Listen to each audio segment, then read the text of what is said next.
about time we headed over to the Curatorium of Secrets. We have something super important to discuss. You remember, right?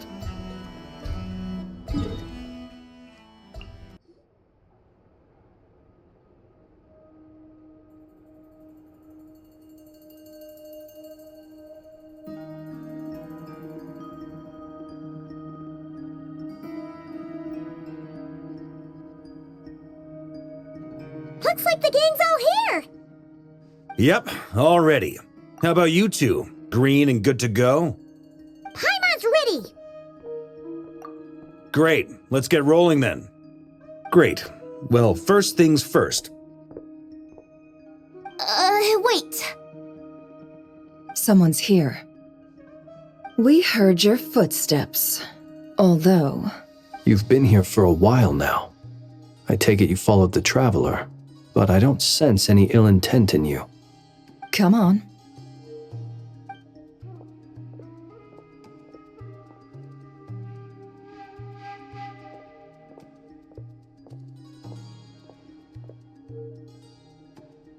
I figured it wouldn't take you long to notice me. I come bearing news from my lady, the Knave.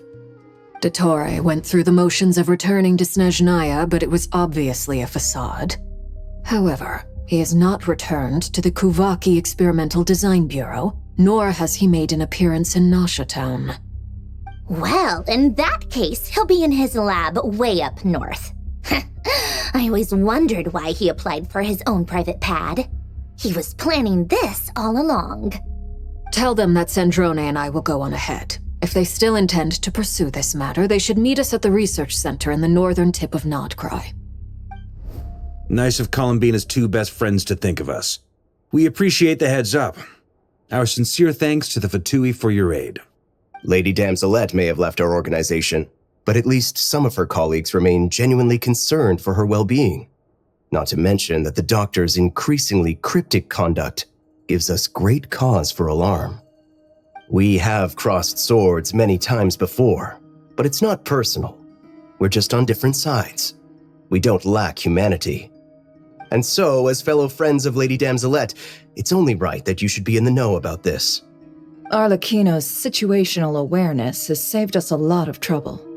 I'll leave the map here with you. If you do decide to head to the research center, please proceed with caution. And remember, at least while you're in nod-krai, Lady Arlecchino's subordinates are your comrades if you want them to be. This is very accommodating of you. We can't thank you enough. Just doing my duty. I shall take my leave now. If you need us, you'll find us at the Experimental Design Bureau.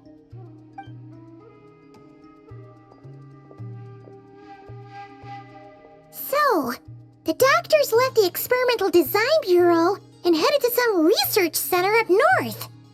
Marionette seems to think he's been planning this for a long time. But when did it start? Before he even arrived in nod-krai? It seems his loyalty to the Tsaritsa is lip service at most. Behind the scenes, he may even be working against her. Whatever his motives, we know that he's decisive and incredibly ruthless. Facing him unprepared would be a recipe for disaster. At this stage, it's difficult to predict his next steps. I suggest we split into two groups. We need some people to stay behind and guard Nasha Town. Well, as much as I'd love to help, infiltrating research labs isn't really my area of expertise. But at least take Cool Your Jet's Ducky with you. It should be some help during the battle.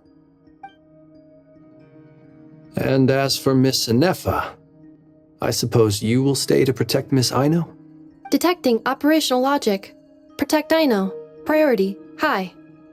Just in case, Servarka, I think it would be best if you stayed behind as well.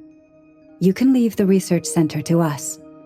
I mean, I would have said the Knight of Berea should probably be out on the front line, but okay, fine.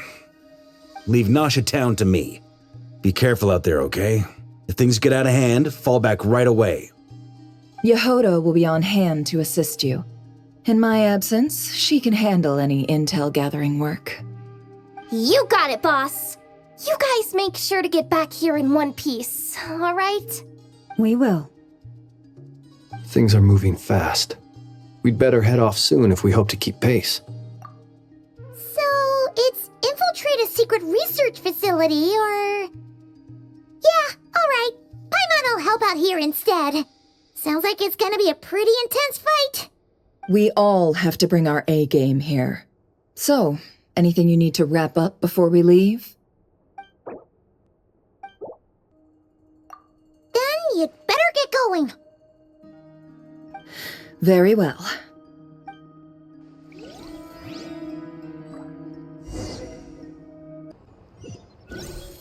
All these broken machines on the ground. Someone got here before us. Could it be Arlecchino and Sandrone?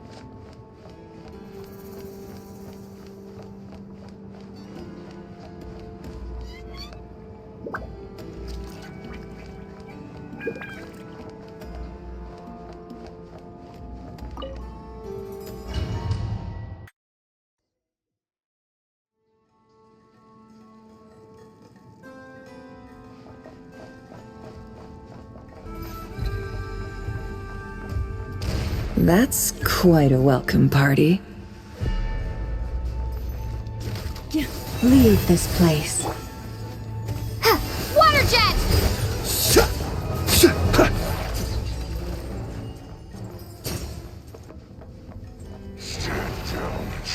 Close your eyes. Observe.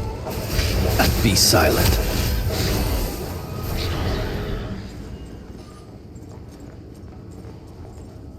Get back!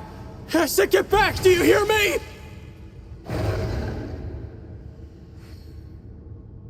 Why isn't it working? No! Don't come any closer! Don't!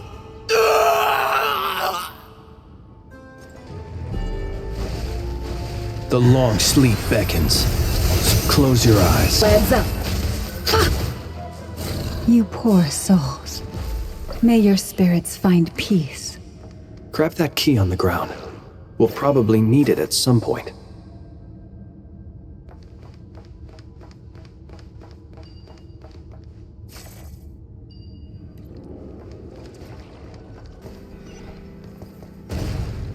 Watch out.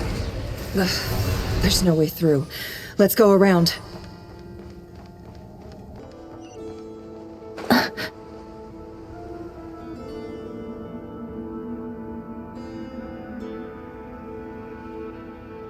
What the?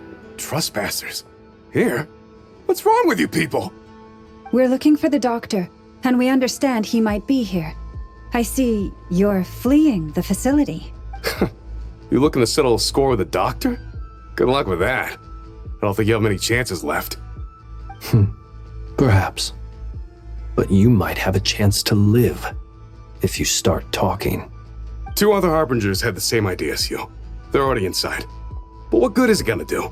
The doctor wouldn't do something like this unprepared. Seems to me that you're not too thrilled about being his subordinate. Also, is it just me, or do I sense monsters nearby? If you'd prefer their company to ours, that can easily be arranged. We need to know what the doctor is up to. Please, if you know anything at all, tell me. This is about more than us versus the doctor. His actions could have consequences for all of nod-krai. And perhaps even your homeland, Snezhnaya.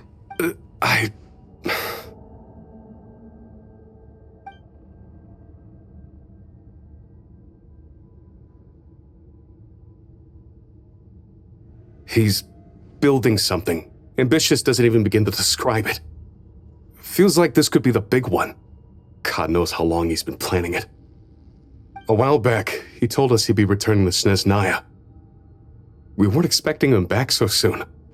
This time he brought some gemstones with him, or something. 2 of them. The moon marrow spheres. He stole them from their rightful owner, Columbina. Oh, Lady Damselette? Last I heard, she left the Fatui. Before she went, she told us she'd finished what Her Majesty asked of her, and wished to focus on some personal matters. I remember thinking that leaving us might not be the best choice. I mean, I always looked up to the captain the most, and... Back when this all started, the higher-ups dispatched 3 units to nod-krai to execute their plan. They were led by the Doctor, Marionette, and the Damselette, respectively. I was a part of the Damselette's unit to begin with. She never really interacted with us much. In fact, she seemed sort of detached from everything. Not because she was distracted, just felt like she was indifferent to the world around her. Like she had no stake in anything that happened. She always seemed like she was staring off into the distance. Almost as if she didn't see anything worth living for in the present, so she had to look further afield. That's right. She always used to stare up at the sky. The Doctor used to stand nearby and watch her. Apparently they got along well at first, but somewhere along the way, she grew wary of him, started avoiding him as much as possible. After she left, everyone in our unit merged with the Doctor's. He's similarly indifferent to the world, except when it comes to the moons. He seems to have big plans for them. Right now, obtaining the 3 moons is his #1 priority. He even said, if he can only get his hands on 2 of them, he'll create a 3rd one himself. How would he create an artificial moon marrow? Maybe the knowledge he gained from the Hyperborean phantoms has something to do with it.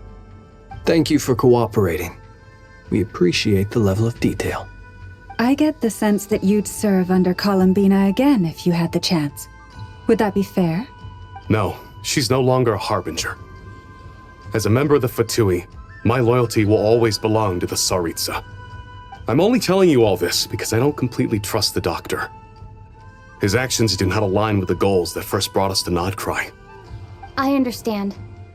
We'll do everything within our power to stop him. The Knaves unit is based at the Kuvaki Experimental Design Bureau.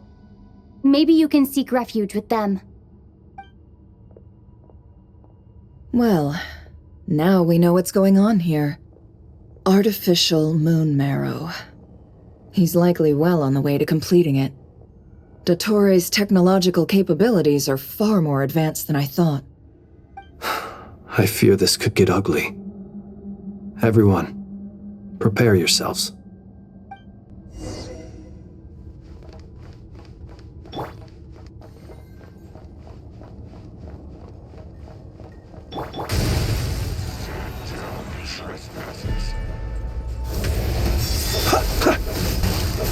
Be silent.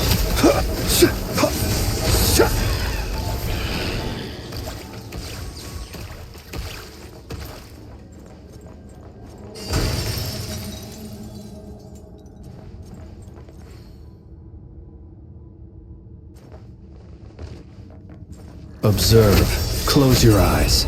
To dust. Be silent. Close your eyes.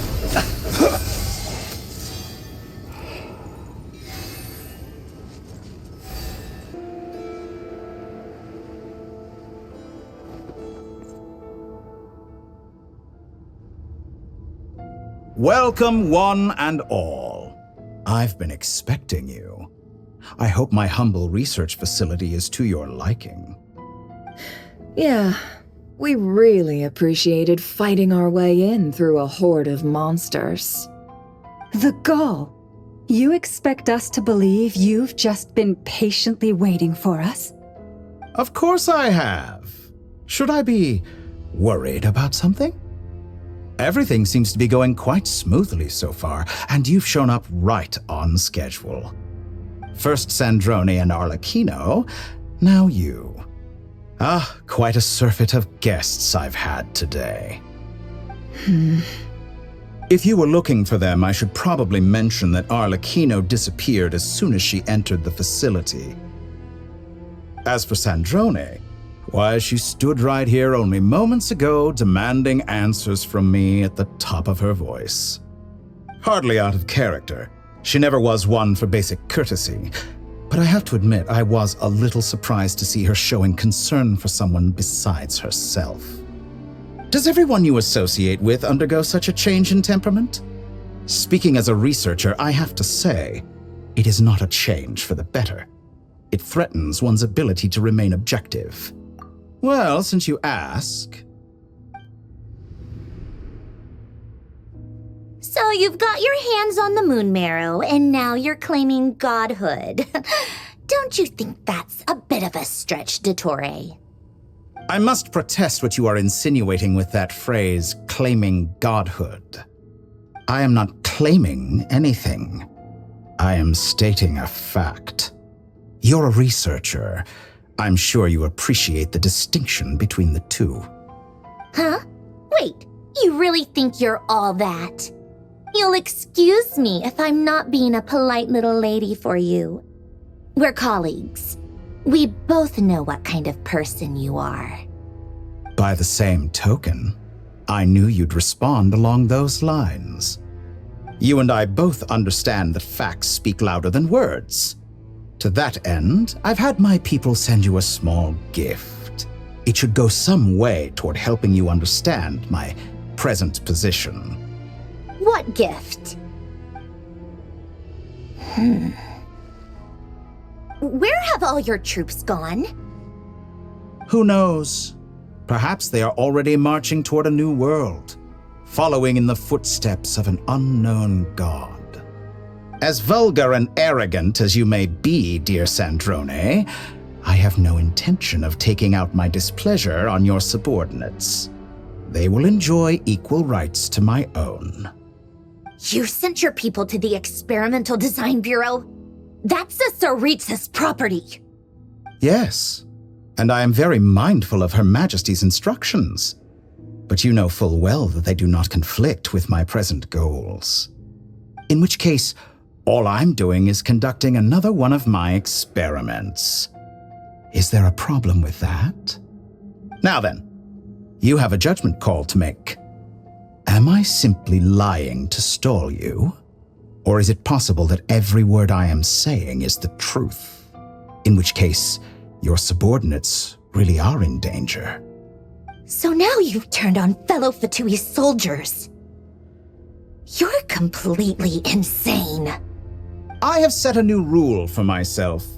Each person gets one chance. Naturally, that includes you, Sandrone. If you wish to leave, I won't stop you. We are colleagues, after all. Scumbag!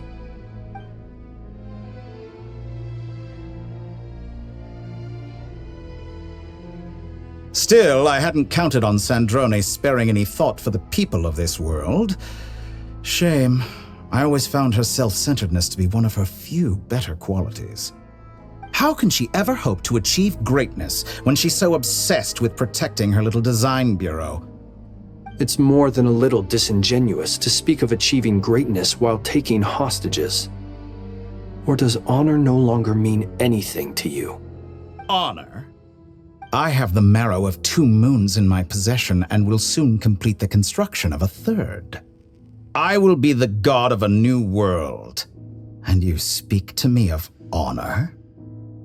How charmingly naive. Those are sacred relics. You do not deserve them. In my view, many in this world do not deserve to be alive. And yet I mercifully permit them to go on living, do I not? You'll come to regret your actions. Will I now? Let's see if you can make me.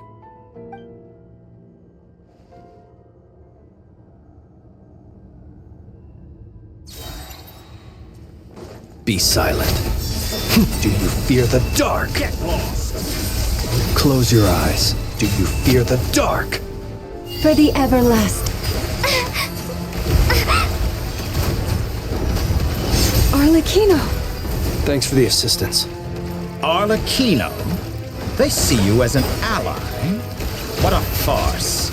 You're clearly here to destroy my research, not me. I'd say your research is more valuable than your life. Am I wrong? Shatter like a reflection. Go! Your action. Dottore is too powerful with the artificial moon marrow in his arsenal. Fighting him is futile. Quickly!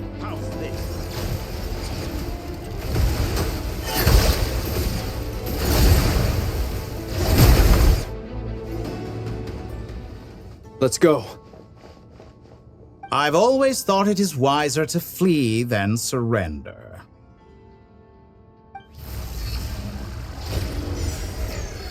Watch out! What the?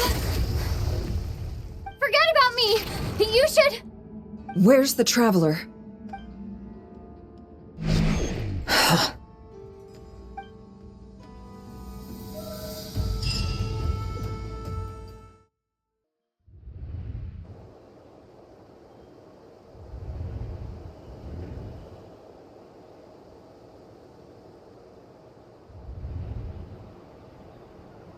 What just happened?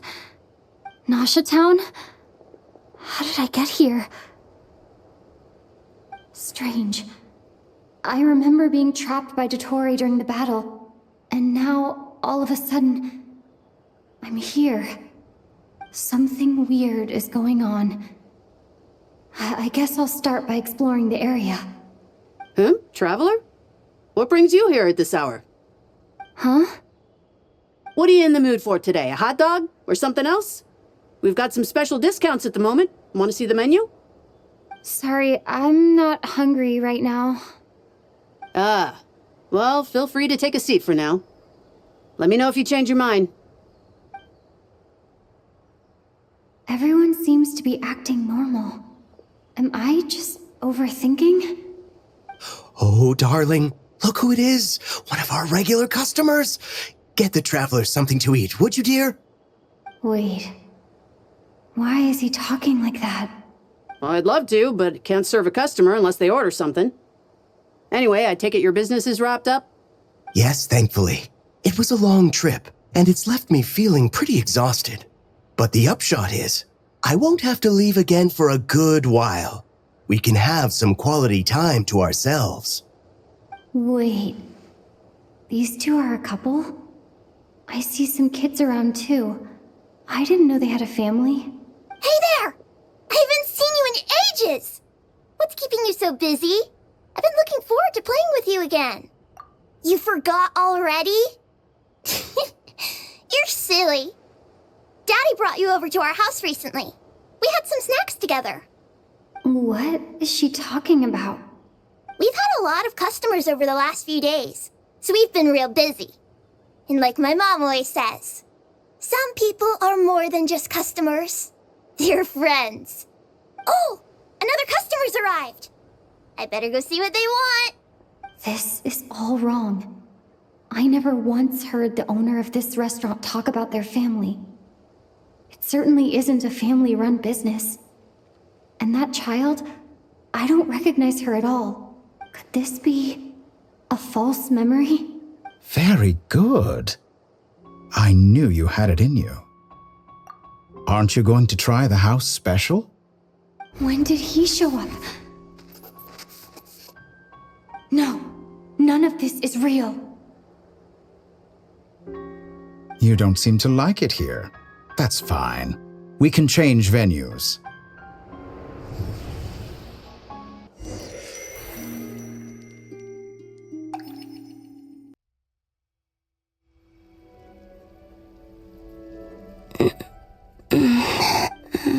I'm still alive.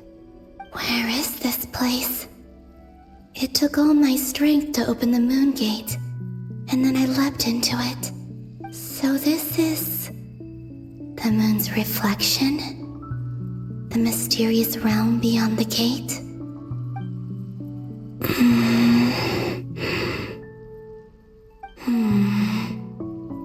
I can't sense anything. I guess I could try opening the gate once more. No response. Maybe this space can't be opened from inside. If this was the space that killed both Revier and his lover, then why am I unscathed? Or... no, I'm not unscathed. Even the air here feels frozen in place. There is nothing here with which I can restore my power. I should conserve my strength and proceed with caution. I don't believe Dottore's scheming will stop just because I escaped. If there is any chance that I can get back to the others, any chance at all, I must return.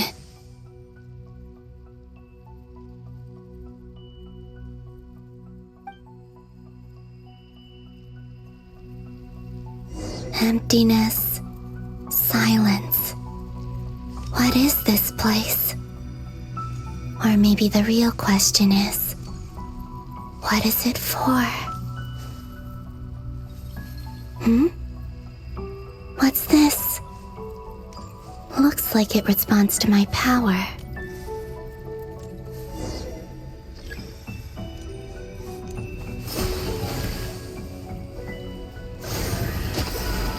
Golden. Like Kuvaki. Is it some sort of guide?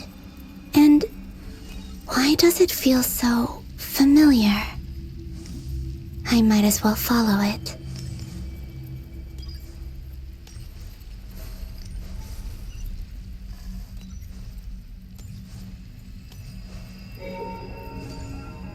Where does this lead?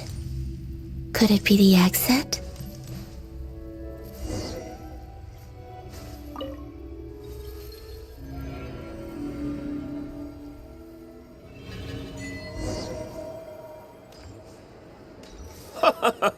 Welcome home, Moon Goddess. Is this Nasha Town? But isn't Moon Prayer Night over already?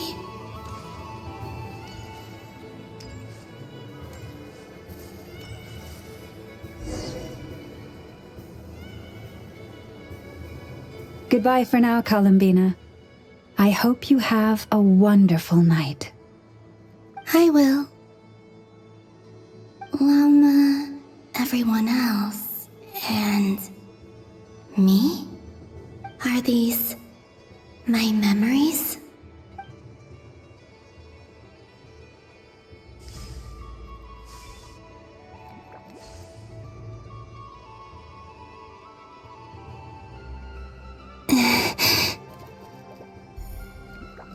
I can't touch them.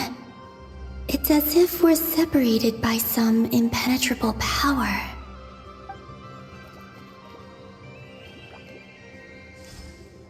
Over here! Over here!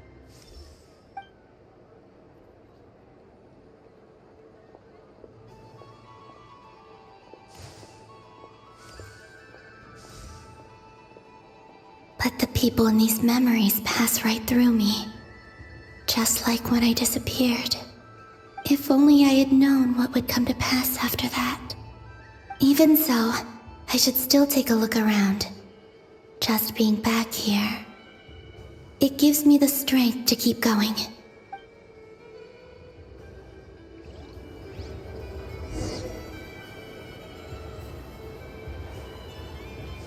Welcome home, Moon Goddess. Oh, you're the genuine article. Alice was right. This Moon Prayer Night was worth watching after all. Oh, yes. That was the fortune-telling stall run by Barbeloth from the Hexen Circle.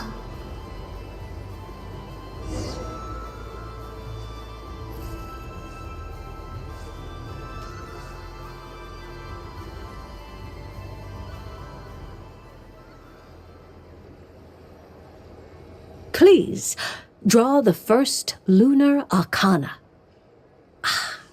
This represents destiny and is the foundation for the divination as a whole.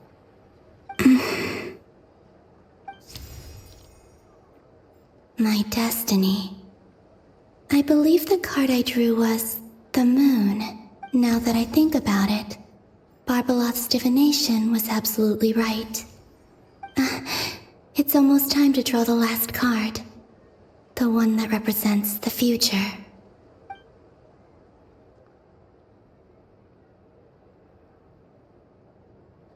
That was the card that popped out on its own. From here, I think.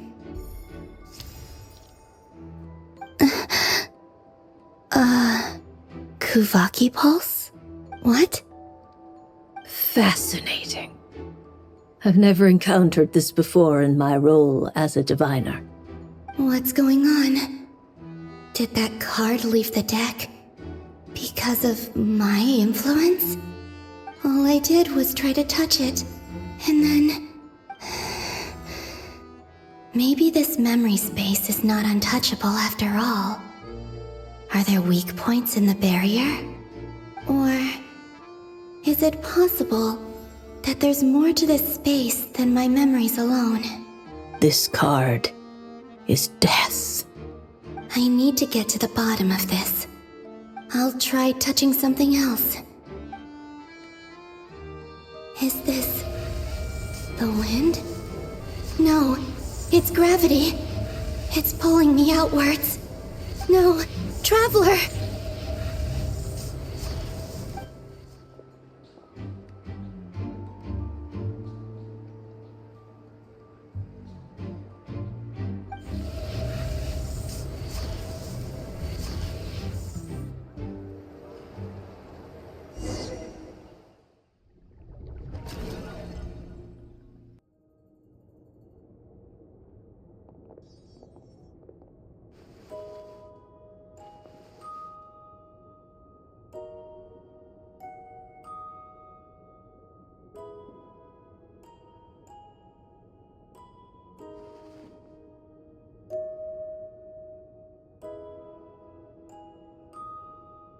Haimon, listen to me.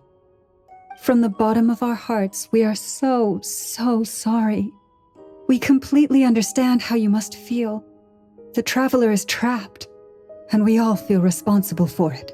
Don't say that! Haimon's not a little kid! You didn't leave her behind on purpose! There was nothing you could do! But... She's all alone in there! What if something happens to her? What are we gonna do then? We've barely spent any time apart since we met.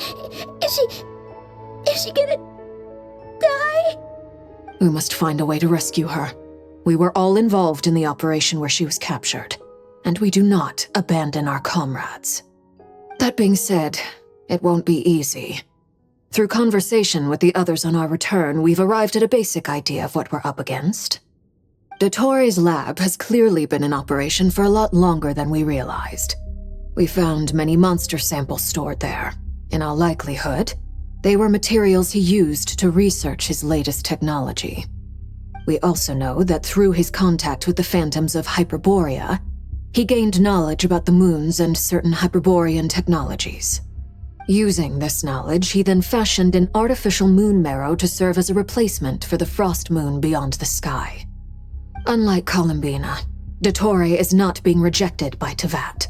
And even with 2 of the 3 moon marrows, his power far exceeds all of ours combined. Once his 3rd moon marrow is complete, Dottore will have completely seized the authority of the 3 moons. Teyvat's most primordial powers will then be in his grasp. Does that mean... I'm afraid so. No one could have predicted this level of insanity, not even from Dottore. And unfortunately, his insanity is coupled with an intellect and ambition that not even his peers in the Fatui can match. This is dire. Sounds like the world is done for. The 3 moons' authority can influence the very fabric of time and space. I dare not imagine what a monster like him would do with that kind of power. The trouble's already begun, I'm afraid. On our way back, we discovered that part of nod-krai is being enveloped by an unknown energy. We cannot ascertain what is happening inside. I'm convinced this is Dottore's doing. Not that there's any way to prove it. The issue is, we have no idea what his intentions are. The only thing more frustrating than facing down evil is knowing that it will surely come, but not knowing when. The doctor is guilty of numerous crimes at Mondstadt as well. One of our knights, well, former knights. His father was murdered by Dottore. His ideology and methodology are a danger to everything in his path, from individuals to entire nations. He does not feel guilt, even when he acts against his own people. He doesn't see them as his own people, that's why. People like him see everyone else as beneath them. Right. He views other people only in terms of how they can benefit him. That's the basis of all his social connections. Granted, he's hardly the only harbinger to pursue their own interests. We all do. And Her Majesty is gracious enough to permit it. Still, her mercy has its limits. Dottore's actions have gone beyond even what the Fatui could have imagined. Usurping divine authority to become a god. For a servant of the Tsaritsa, that goes beyond being disloyal. It's treason of the highest order. We can't expect him to heed the Tsaritsa's will once he gains the Three Moons' authority. Even we harbingers consider him the most self-interested among us. Poor Traveler. Of all the people to get caught by... We have to go save her! Right now! Please! We gotta find a way! Paimon, I promise you, we are with you all the way. I get how you feel. I do. But it's gonna take more than strong emotions to take down an enemy like dottore. What we need now is more information. Right. We can't even guarantee he's still at his research center. Before we can think about mounting a rescue operation, we need to confirm the Traveler's location. I'll find a way. Paimon knows, but... She's so scared. If anything happens to the Traveler... She might be the strongest person Paimon knows, but she's still human. She feels pain and bleeds just like anyone else. Then think things through before you stick your neck out. Unless you want to lose your head. Sandrone. Miss Sandrone, you're okay? Put the stuff over there, and be gentle with it. Am I okay? As you can see, I've had to move my whole livelihood out of the Experimental Design Bureau. It's been swallowed up by dottore's energy field. If I'd left it any longer, I probably would have gotten stuck there. Ugh, dottore always goes a little loco when he finds a shiny new toy. Not that he'd ever admit that. But this time, he's gone full psycho.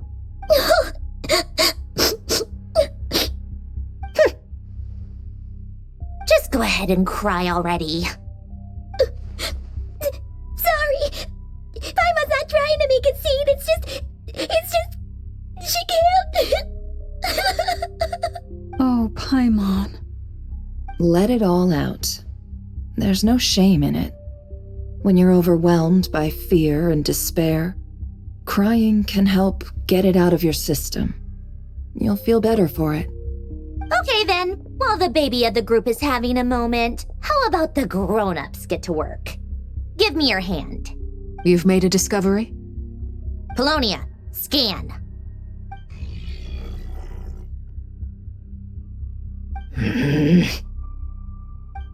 You, hand, now. Oh, I thought you'd never ask, my lady.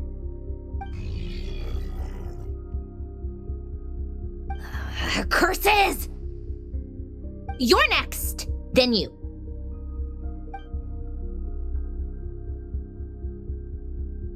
Dottore, you son of a... He's done something to us! Everyone who entered his research center has been implanted with some sort of curse. I don't feel anything unusual at the moment. Does that mean it hasn't activated yet? Is there a way to figure out its purpose and what might trigger it? My best guess is dottore created it using the moon goddess's powers. 1 second, analyzing. Ugh! That friggin' maniac! So, what twisted game is he playing this time? The moment I analyzed the energy composition, some encrypted text appeared in my mind's eye.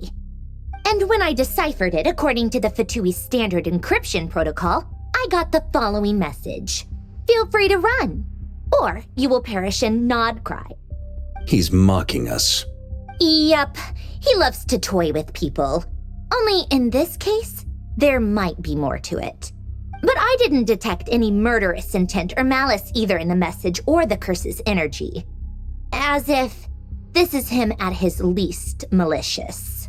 Or perhaps all people are cowards in his eyes. Maybe he thinks the threat alone will be effective. What a despicable person.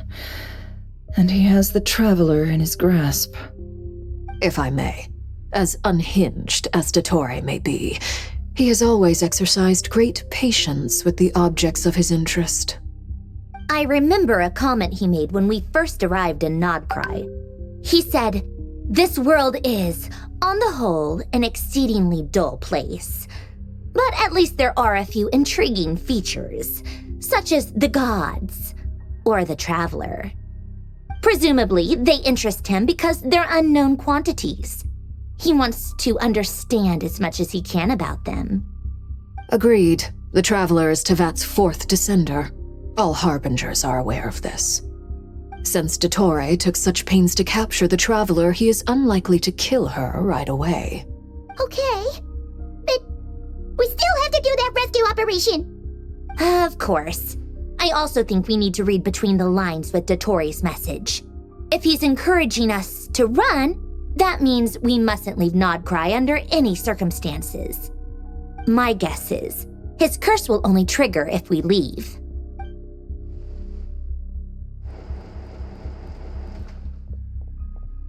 We've discovered multiple energy fields.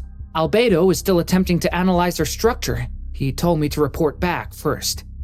Each field is slowly growing, swallowing up more of the surrounding area in the process. And the pace of their expansion has increased since we first examined them. He's probably trying to swallow nod-krai whole. His nefarious ambition knows no bounds. If this continues, the whole of Tevat will be in trouble, not just nod-krai. The loss of Columbina could not have come at a worse time. Do we think she's truly gone for good?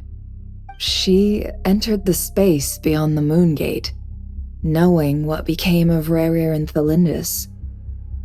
I'm sorry, but I fear the odds aren't good. Don't be ridiculous. If I know her, she's busy finding a way back as we speak just so she can annoy me. She isn't dead. Whatever has become of her, the fact remains that we are two comrades short on the eve of a decisive battle. We need to find out the Traveler's location, but there is also other work to be done. Agreed. Whatever dottore's planning, we have to get the local populace somewhere safe. So, as well as a rescue mission, we have to organize a mass evacuation at the same time. It would be best if someone could approach leaders of neighboring nations and negotiate emergency asylum for nod-krai's inhabitants. Can anyone handle that? Snezhnaya is one option. I'll see what I can do. This would be so much easier if the Traveler was here. No! Stop thinking like that, Paimon. Paimon will join you. She's pretty well connected thanks to the Traveler. Maybe it'll come in handy. Either way, that's what the Traveler would do if she was here.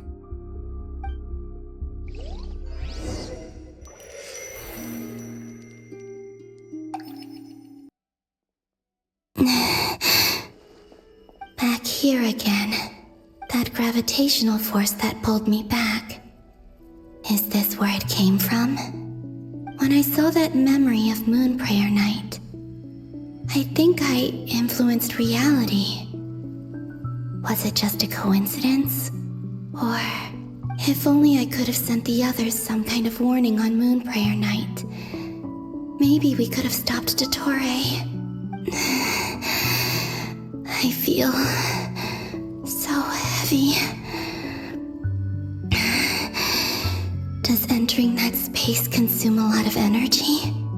Well, even so, I have to keep moving forward. Back to emptiness and silence again. I should try and find my way back inside that memory.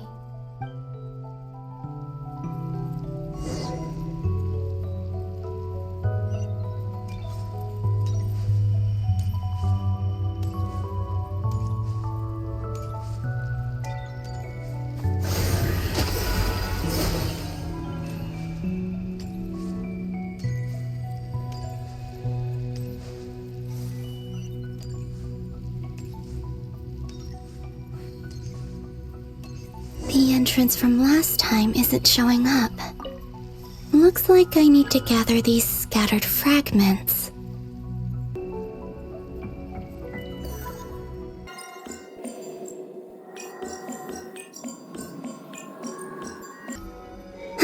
It worked! Hopefully I can stay inside for a bit longer this time.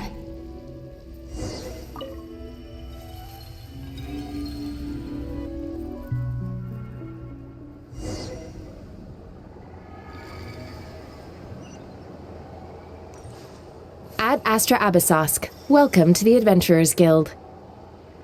What? This doesn't look like Moon Prayer Night. Extra, extra! Latest issue of the Nasha Express! I don't think I've ever been here. Maybe this space isn't comprised of my memories after all. There aren't any festive decorations around. Is this Nasha Town after Moon Prayer Night ended?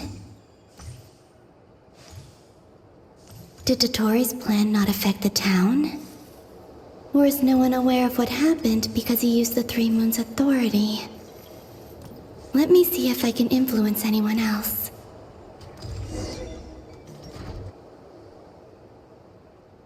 So, what do we do next? Wait, that voice. Paimon? The most important thing right now is to find that mage. Lauma the Traveler and Mr. Varga are here too. I'd better go pay the Fatui a visit. Traveler!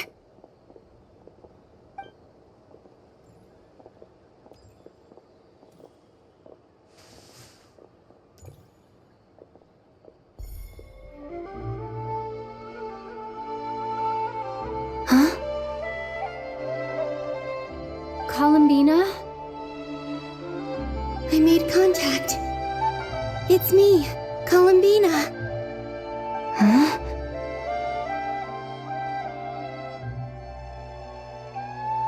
Traveler? Let's go! This is no time to be spacing out!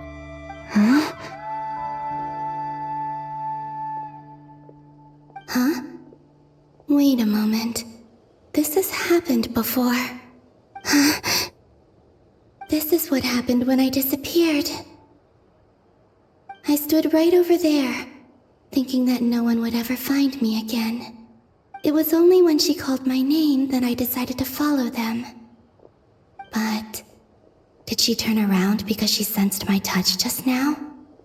Is it really possible that from in here, I can change the past? If I keep following them, maybe... Huh? It's that gravity again.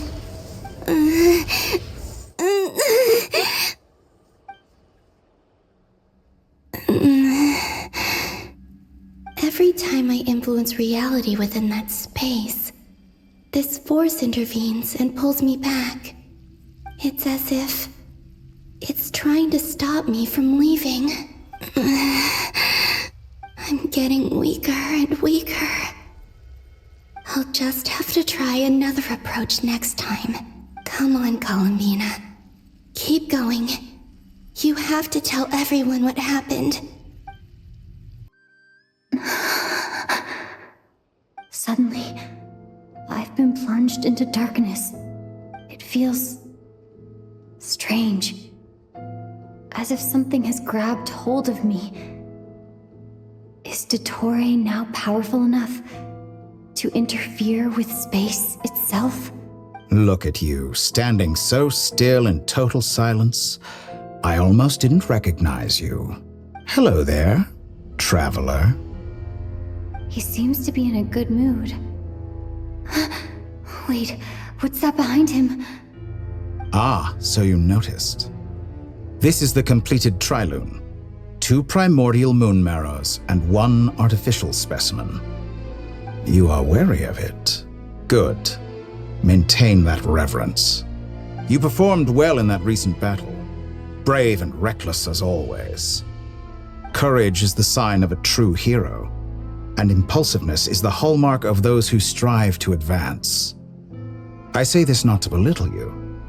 Most creatures are far more timid by comparison.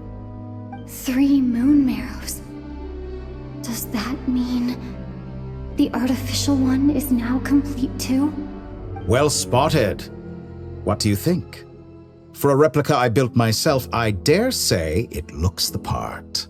Dottore, are you planting illusions in my mind? I have no interest in fooling your eyes. On the contrary, I hope to show you the true essence of all that you see before you. Is this not a beautiful city? People live in peace and find joy in their work.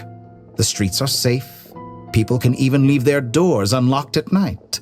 You might say it is the Elysium everyone dreams of. All available data indicates your values and worldview conform with the mainstream. This kind of society should be quite to your taste. False beauty is deceitful.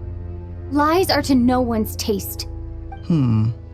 I wonder, is it your moral standards that are too high? Or your expectations of reality?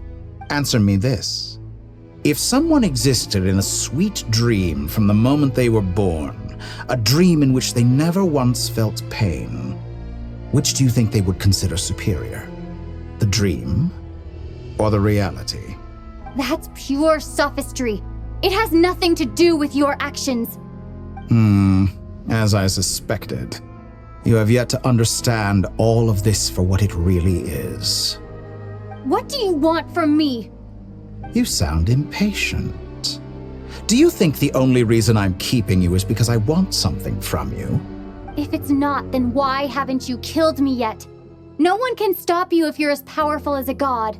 I'm delighted you recognize that fact. I believe we last squared off in Sumeru. Ah, the memories.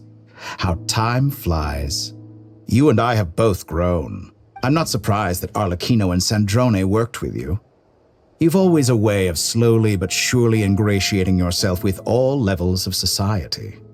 People laud you as a hero, but I suspect there's more to it than that. Oh, but to be clear, I don't say that to flatter you. Do you always give your opponent an appraisal before you deal the final blow? Call it a long-time habit. I'm a researcher, and one of my duties is to give an objective assessment of my subjects. But you misunderstand. We are not opponents. Not at this moment. I just want to talk. Think back to Tartaglia, Arlecchino, Capitano, Columbina, and now even Sandrone.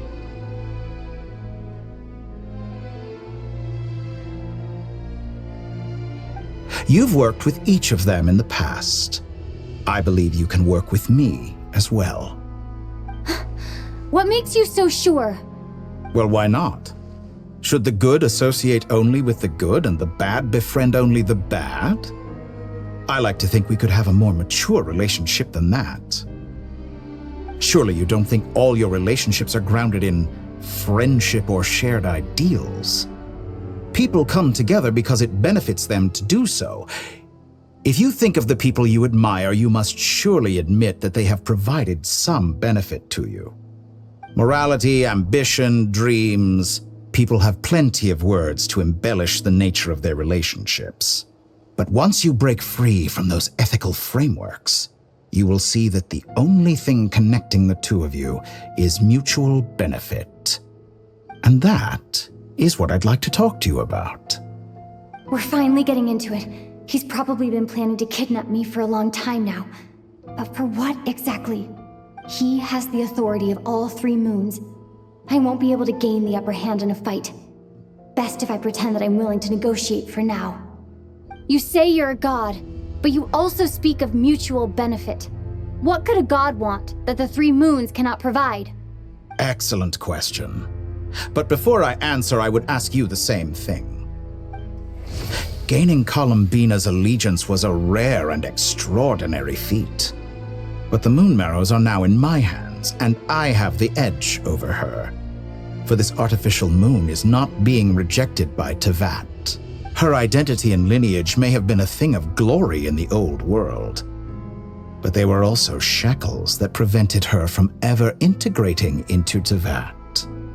I, on the other hand, you may view me as a thief, but I have overcome that limitation. So what is it that the Three Moons cannot grant you? What stops you from negotiating with me to get what you want? I don't make deals with lying psychopaths. That's quite an accusation. Are you expecting me to get angry with you? Well, this is one aspect in which my personal growth has served me well.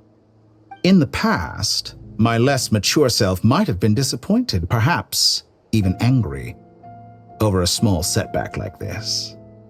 Like when you and Lesser Lord Kusanali joined forces to oppose me, for example. But things are different now. Just as the rich do not quibble with the poor, I no longer find myself perturbed by these trivial affairs. Human relationships end with conflicts of emotions and interests. But relations between humans and gods are different. And ours is even more unique. I have ascended to the highest heights and laid claim to unprecedented horizons. And you were no ordinary person to begin with.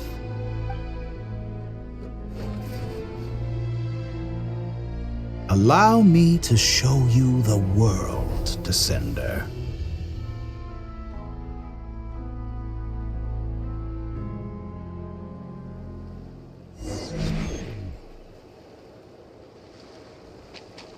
To stand, walk, jump, sit, and lie down.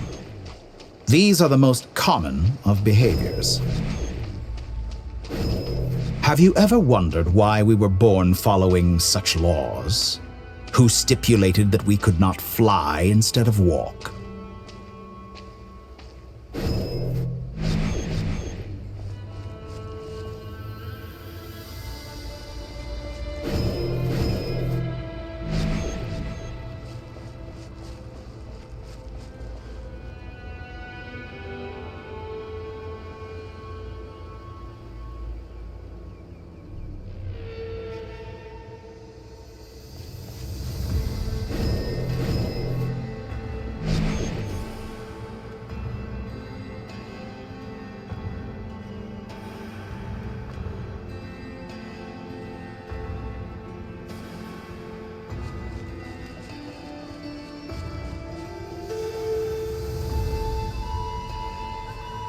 Someone of your talent and experience must surely know of the four great rulers who serve the heavenly principles.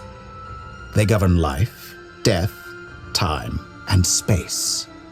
One wounded by a blade will die from blood loss or infection, and one who falls into a lake will drown in agony.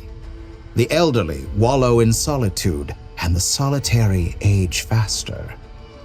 Eventually, new life is born, only to embark on the same path of suffering. These four divisions anchor the world and shackle those who live in it. But they themselves transcend its boundaries, squandering the power bestowed by the heavens. All who live yearn for equality, but unless the gods prostrate themselves and profess that they are mere servants of the living, equality can never exist. Who makes the rules we must live by? Who has the right to restrict us?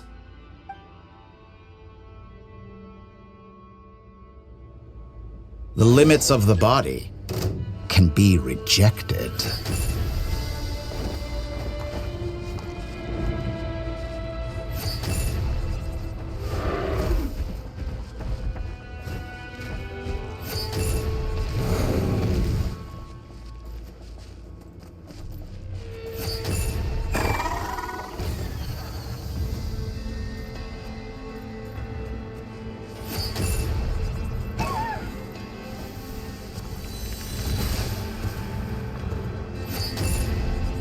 How does it feel to be among those with absolute power?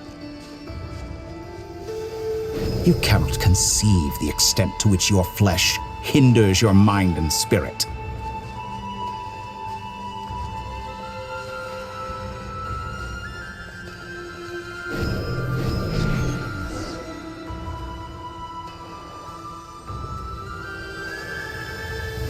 Only by discarding our useless, primitive eyes can we perceive a new world.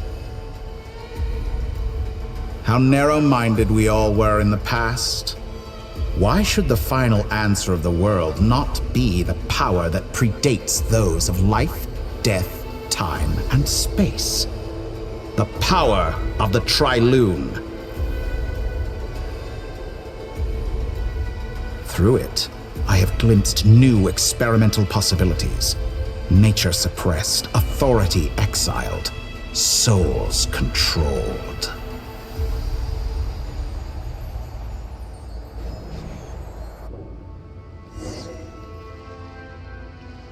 You know, I heard recently that a group of critics reviewed countless stories and drew an interesting conclusion.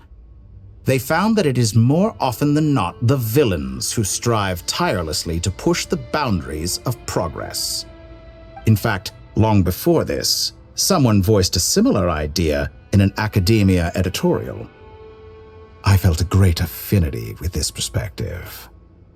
I have never been afraid to step up and play the role of the villain.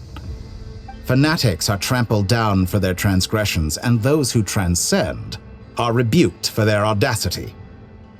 And so, the majority of creatures are too timid to follow my lead. But all sacrifices made during my experiments have been worthwhile, as you can now see. I can offer you something new, something unique, precisely because I am a villain. Think about it. We are eternally bound through mutual interest. Can you truly say you would never turn to malice if it could give you the life you dream of? After all, what value do perfection and purity really have? They are fragile and feeble things, utterly tedious. I say, better to be governed by a flawed humanity than a gnosis. The true seeker of knowledge is the villain who undergoes countless tribulations in pursuit of their goal. I'm sure many people have told you that you're different. Because I'm a descender? Exactly. Very clever. But what has that got to do with you?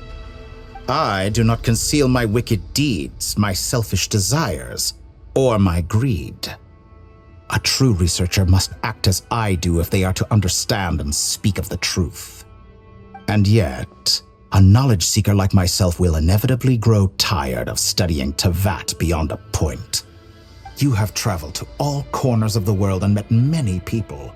Along the way, there have been moments when you were misunderstood or even became a wanted criminal. And all the while, you have spent your days doing some of the most mundane jobs in the world. You fight and toil, claim minuscule rewards from my friend Pantalone, then you fight some more, winning some battles and losing others as your search goes on. And this cycle continues, with no end in sight. Surely you must sometimes grow weary of being stuck in this same loop day after day.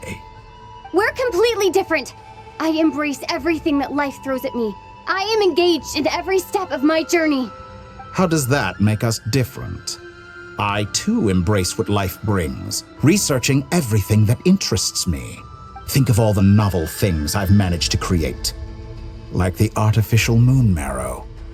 Don't you see? As unique a specimen as she was, even Columbina is not irreplaceable. Take that back!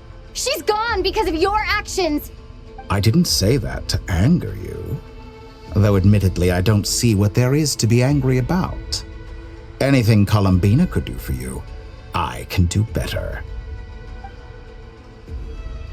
I know what your ultimate goal is. You wish to walk the path your brother walked and seek answers from him at the end of that journey, don't you?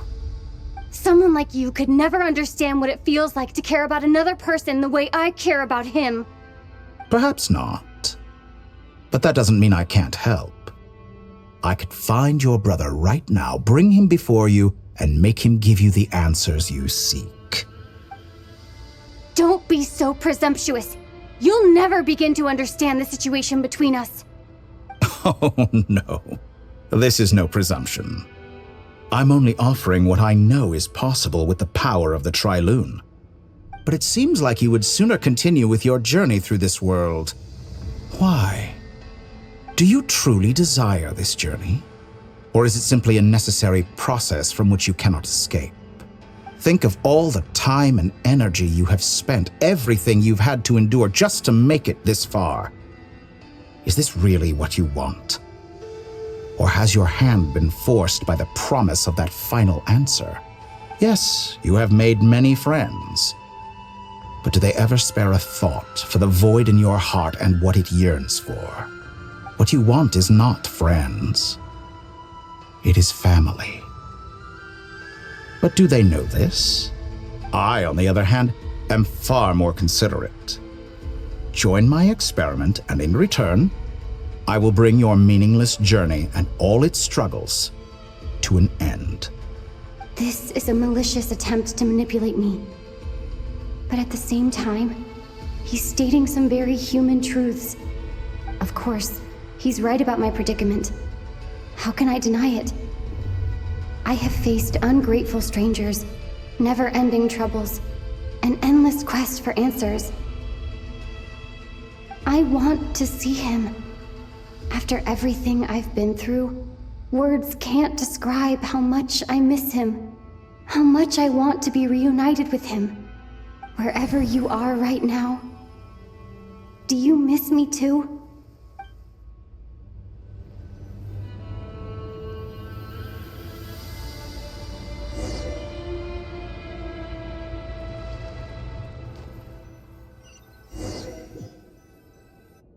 All right, everyone.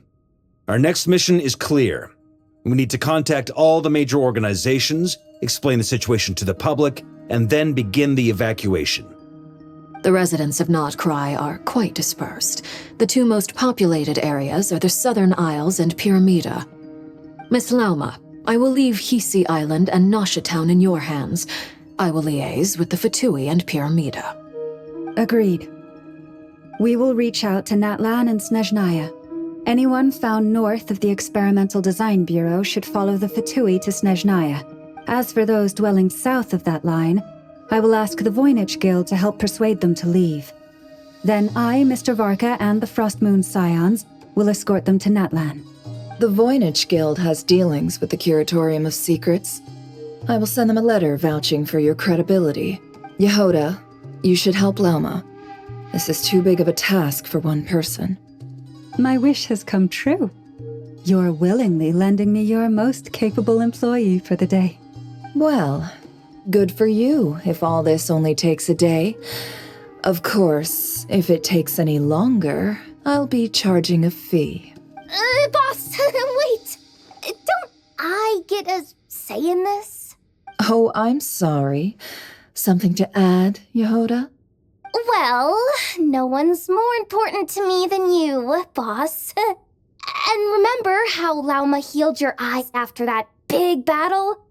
I think that's worth at least 2 or 3 days' work for the Frostmoon Scions. Are you completely incapable of acting in your own self-interest? Or do you simply devalue your own labor? Are you sure you don't want to come with us? Who will see to our other work if we're all busy evacuating residents? Sandrone insists that Columbina is still alive, and we have a traveler to rescue. There's much to be done. But boss, I'm just worried that... Well, Nefer, I'll link up with you once my tasks are complete. What makes you think I'd need you to do that? I'll need it. And considering the way you approach certain matters, I think you'll be better off with me present. That's quite enough. Just focus on your work first. I bet we're in for an uphill battle here. But we can help out too. Inefa and I are gonna help Nasha Town's residents carry their stuff. Loading schedule. Store essential local research data and technology samples, then escort the people to Natlan. Understood. I will execute this to the best of my abilities. Great stuff. Thank you, ladies. I've contacted the Lightkeepers. A colleague of mine will join us shortly. I will persuade them to conduct a thorough search of the region to ensure that no civilians get left behind. me, I guess I'll be making an early return to Sumeru. I think it's important that someone informs the Dendro Archon of what's going on in nod-krai. Roger that. Someone should inform Mondstadt, too. Mr. Duran, can I trust you to handle that? I think you fly faster than any of us can run. As an added incentive, get there fast enough and I'll see about getting your gliding exam waived. Really? Ha! Mission accepted, sir. I intend to stay behind and help Miss Sandrone with her research. She has some alchemy-related questions that she'd like me to explore. She recognizes your expertise, then. I wish you a fruitful collaboration. Thank you. In truth, I was surprised to hear her express an interest in subject matter outside of machines. I believe she has been investigating some Fontanian technology recently. She made a point of bringing the relevant materials with her when she left the Experimental Design Bureau. She's sorting through everything in her room as we speak. I should mention that we have one other friend who isn't present. He hasn't made his position in all of this clear. But if we know anything about him, he's likely investigating on his own. Paimon's been very quiet today. But I know how close she and the Traveler are with the Natlanese. She should come with us to the border. Okay. Paimon will do her best. Make sure to heed Sandrone's warning. Many of us have been cursed by dottore. As such, under no circumstances should anyone cross national borders. Remain within nod-krai. That aside, personally I have faith in Columbina. Things look grim, sure, but who knows how it'll play out. Same goes for rescuing the Traveler. Both of them are important allies and friends. We'll be counting on you to gather intel on them, Miss Nefer. Oh, wonderful. You're all here. That voice again! Nicole? Whoa, that was loud! And it came out of nowhere. So mysterious. Sorry, this is the only way I can speak to you all right now. Please accept my apology. Anyway, time is short. I'll cut to the chase. We're still facing quite a catastrophe here at the world's borders. Alice has roped in every Hexen Circle member she can get a hold of. Except for me. She told me I had to come and help you all out as a matter of urgency. I quote, "You love talking, don't you? Well, now it's finally your time to shine. Take these. Make sure the whole party gets one each. You'll be in charge of making sure everyone stays connected." Huh? Is this a dodo communication device? Scanning. Unknown device. Analyzing. Unknown device. Conclusion. Cute. Affirmative. It is cute and good. I believe that I quite like it. This is no ordinary dodo communication device. It's my very own special modified version, specifically... sorry. I almost went off on another tangent there. Anyway, help yourselves. It will allow us to communicate over long distances within nod-krai. No more worrying about shuttling messages back and forth. What astounding technology. Am I right in assuming that it relies on your personal abilities to function, Miss Nicole? Yes, exactly. Right on cue, Albedo. I'd love to brag to you all about how it all works. But no, next time. Anyway, I'll be right with you all, serving as a communication hub. That's all from me. Head off as soon as you're ready. I'll be staying here to keep watch, and I'll be sending you my blessings.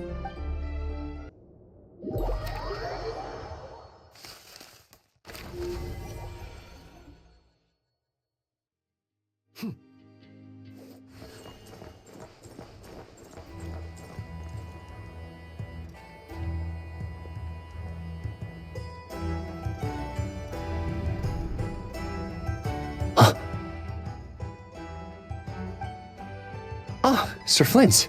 Perfect timing. I just arrived myself. You are most considerate, Master Ilua. But in fact, I know you have been sitting here for quite some time. If you saw me, why didn't you say something? I was curious to see how long you could sit still for. Also, shouldn't you have managed to sense me approaching? That would be a first. You always seem to appear out of thin air without making a peep.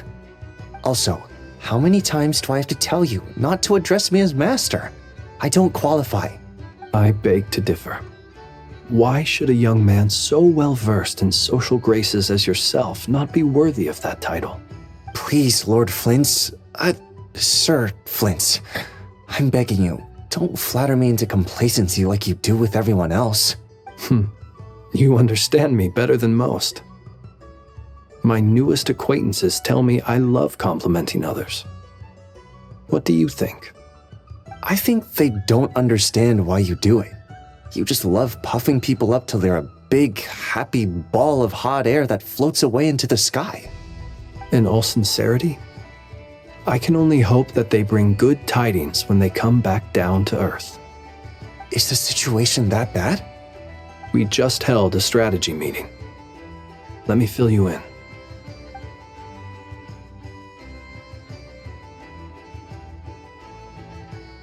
In short, we need everyone gone from Pyramida.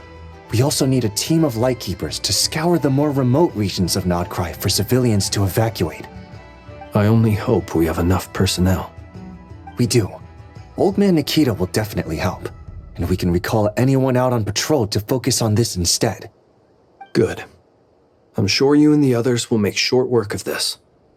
Now, don't forget, once you've completed this task, make sure you and the rest of the team evacuate to either Snezhnaya or Natlan as well. Flint? If you've got something to say, Master Ilua, why not guess what I'm thinking right now? You mentioned that you have something else to deal with later. How difficult is it going to be? I doubt it will be easy. I know you're a Lightkeeper, and it's your duty to protect others in times of crisis. But I have a feeling that you'll be walking into grave danger. However bad things have gotten in the past, nod-krai has never faced a mass evacuation before. But from the sounds of it, you don't intend to come with us. I don't mean to pry, and it's probably none of my business. But whatever it is you're intending, you don't have to go through with it, you know. I've been afflicted with some sort of curse, and I'm told it may well trigger if I set foot outside of nod-krai.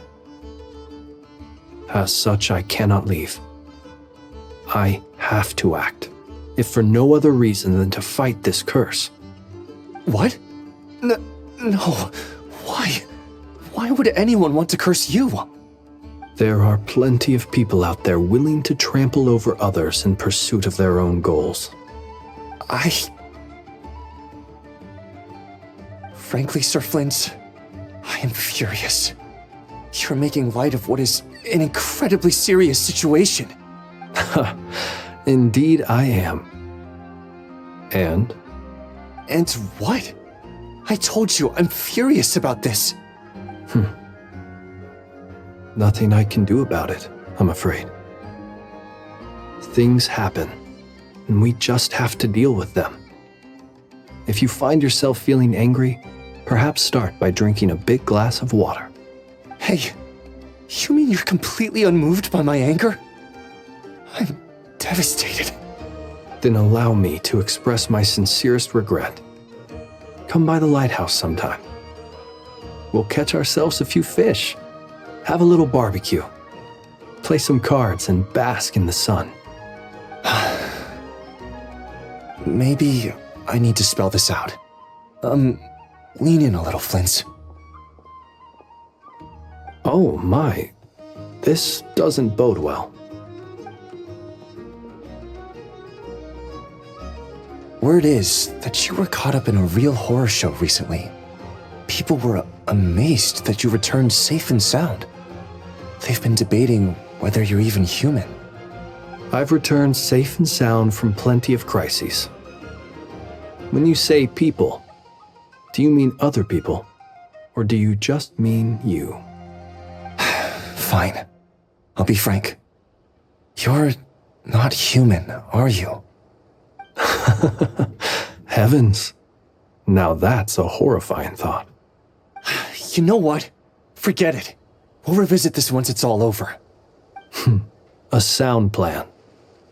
Albeit a little ominous sounding. Just promise me you'll come back in one piece. all right? For you, Master Ilua. How could I refuse? Also, please pass my regards on to our colleagues. Tell them, thank you all for your assistance. Please put safety first as you proceed with the operation. I have to keep searching for a path toward reality.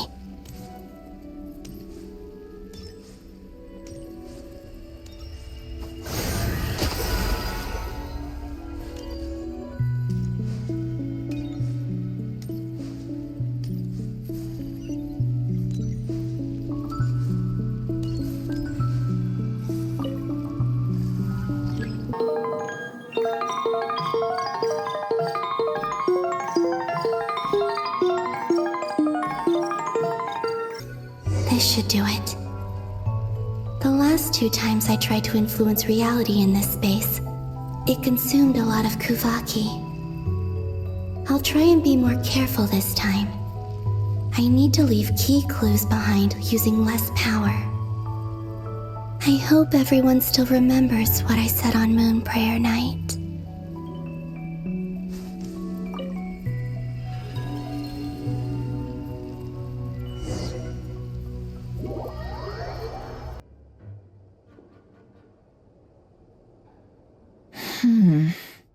Nothing here either. Flints? Ah, Miss Nefer. What are you doing here? Unless...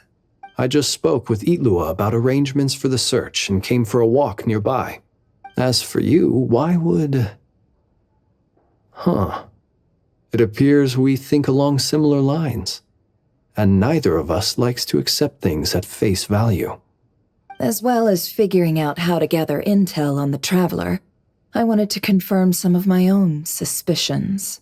Also, we'll need to bring a lot of force to bear against dottore, even if we're only looking to rescue the Traveler.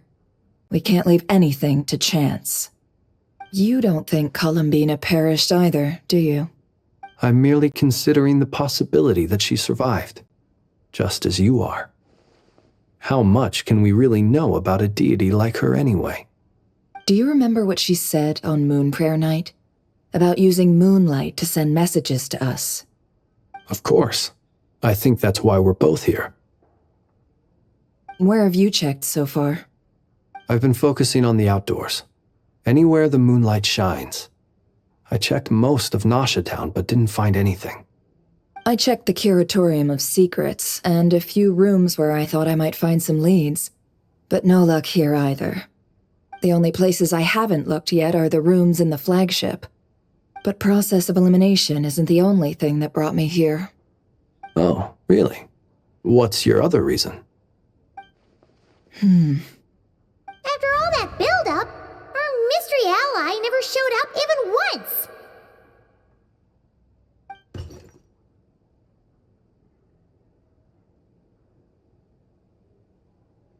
Huh?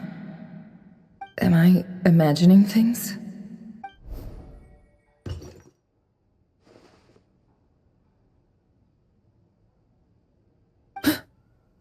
Come on, let's see what's going on.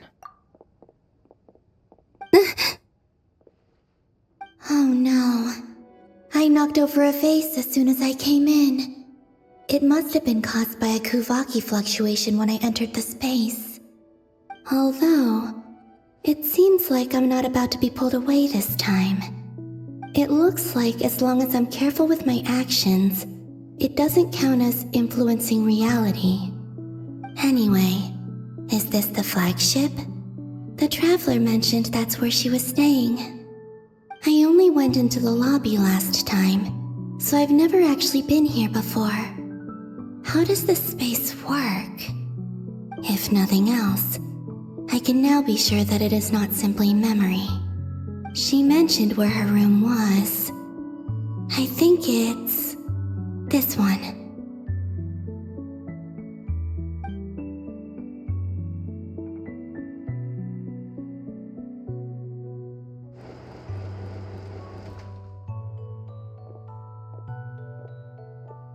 The door is closed, But if this is anything like when I disappeared, then maybe...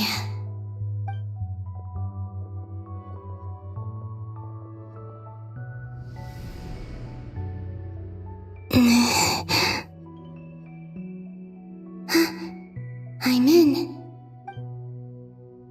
She and Paimon aren't here at the moment. I hope she's okay. I wonder what happened to her after that battle with dottore. Best not to dwell on that for now. I need to try and leave them some clues.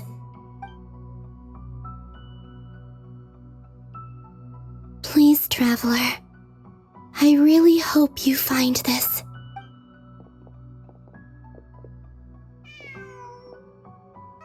Huh. Just a cat.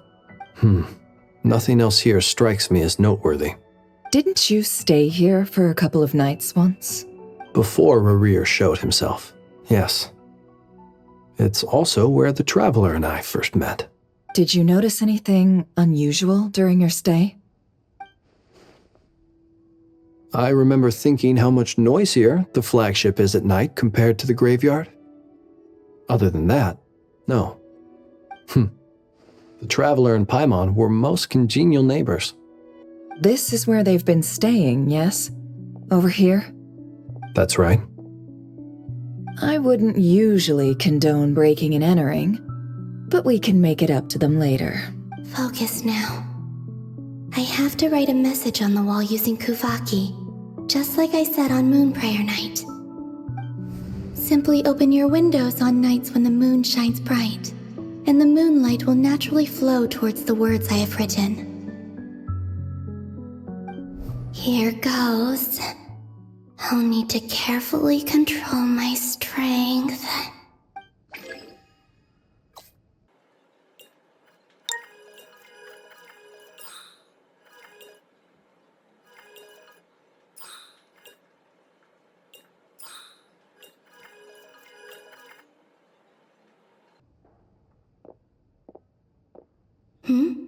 There's a noise outside the door.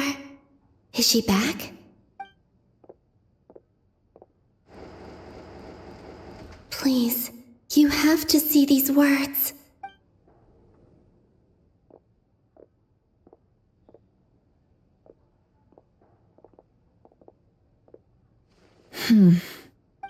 Well, do you sense anything? Unfortunately, no. And this place was our last chance. Not necessarily. We've only looked in Nasha Town so far. Miss Columbina said she would leave messages at her friends' dwellings. It's still worth checking where Miss Lauma lives and where I live. Let's try and make some time to look into those then. Wait. What are you waiting for? Paimon might have overeaten slightly. What's that look for? This is a victory feast.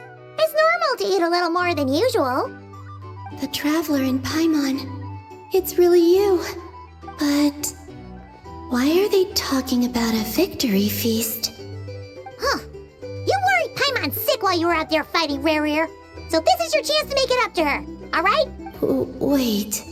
So this is the night after the battle against Rarir. How did I end up here? That's quite a long time ago now. Wait. Time. That's it. Every time I've entered reality within this space, it's been at an earlier point in time. Every one of those points has been before I fell into the moon's reflection. And everything I've done to affect reality really did happen in the past. Does this mean that within the moon's reflection, time flows backwards? Starting from the moment I fell in? Not long till Moon Prayer Night now. It's gonna be even livelier than tonight. Although, it's gonna be sad saying goodbye to the damselette. She seems like a really nice person. Paimon. No, I can't. Even if I make contact, they probably won't understand what's going on. And in any case, I'll likely get pulled away again if I do.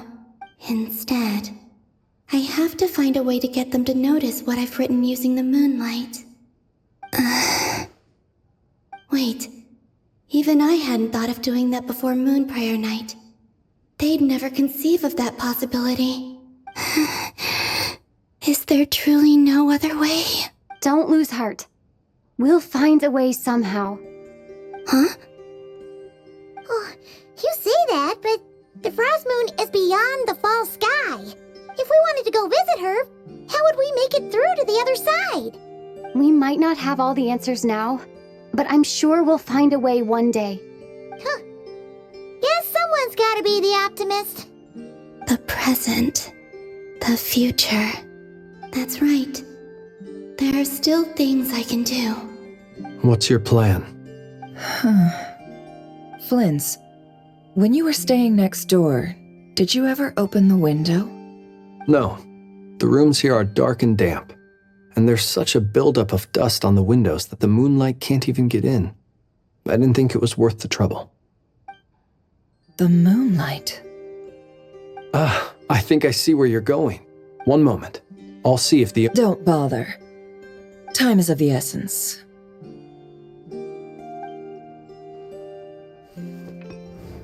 Time. Even if no one sees what I've written at this moment, maybe someone will remember what I said after Moon Prayer Night.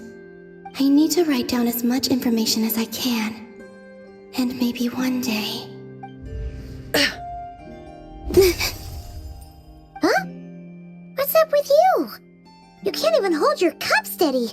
Are you getting tired? A little. Well, you should probably hit the hay then. You've had a really tough couple of days for you.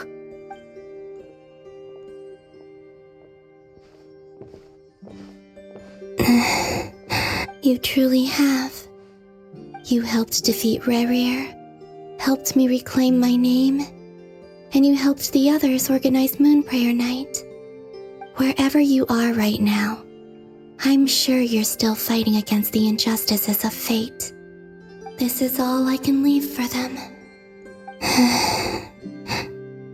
How I wish I could stay here. But it's time for me to go. I hope to see you again in the next time, and if the opportunity presents itself. I will surely return to your side. Huh. Columbina. She's alive. Not only that, but she's left us an entire wall's worth of clues. She even wrote down what would happen on Moon Prayer Night. It's just a shame we found it too late. I am here. Time in this place flows backwards. I am constantly moving forward. It sounds like she's found a way to influence the past using Kuvaki, but her future is our past. So, these words have been here ever since we defeated the Reikir of Solnari. We just never discovered them. Which came first, the chicken or the egg? Do you ever mull over questions like that? Only when I'm in a good mood, and at leisure. Well, I never do. Everything that has happened already belongs to the realm of fact. As a business person, and especially an intel broker, what I do is extrapolate from those facts to try and read the future. An admirable philosophy. It's a means of survival. Let's go. We have a wall's worth of clues to share with the others.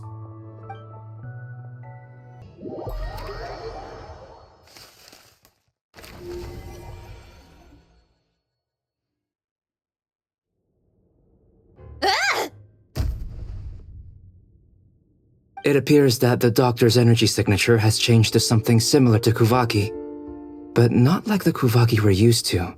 Nod-krai's Kuvaki devices will only have a limited effect on it. I can see why you've chosen to place your hopes in alchemy instead.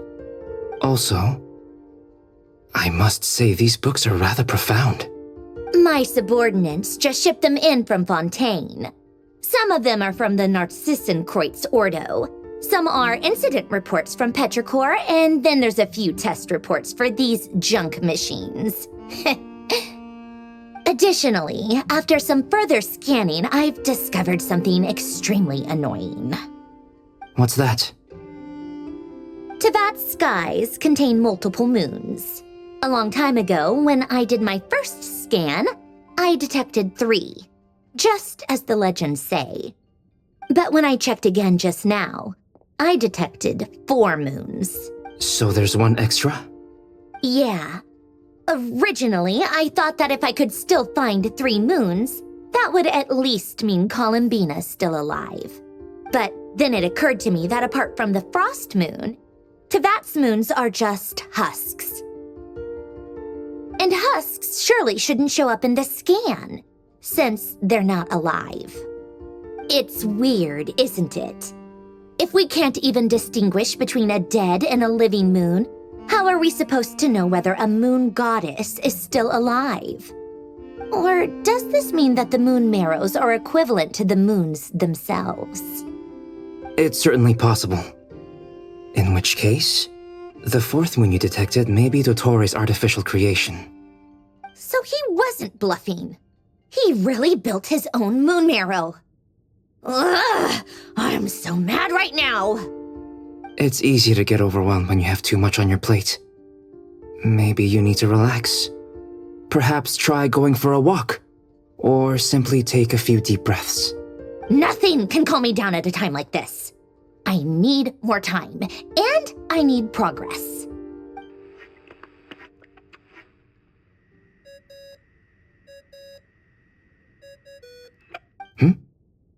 It's Mr. Flynn's. I really hate that ringing tone. Ugh. First the 4 orthants of the Narcissenkreuz, then moon marrows. Now what? Oh, sorry if we're disturbing you. Might I ask what's troubling you? What do you want? We're busy. Are you still at the Curatorium of Secrets? Yeah. Look, everyone else is still out, so there's no hurry. Plus, I'm busy, so I would appreciate if you gave me some space. Even though we have crucial intel to share? Fine, I'm listening. Do you intend to share it via the Dodo communication device? Ordinarily, I would, but this is a unique situation. I think it's best that we discuss it in person. See you at the Curatorium.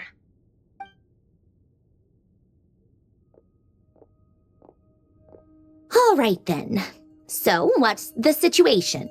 The rest of the team is still out working on their missions and evacuations, but we've decided to fill you in on the most crucial information first.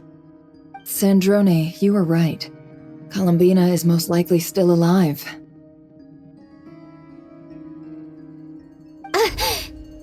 That's the best news we've received in a while, by a long way.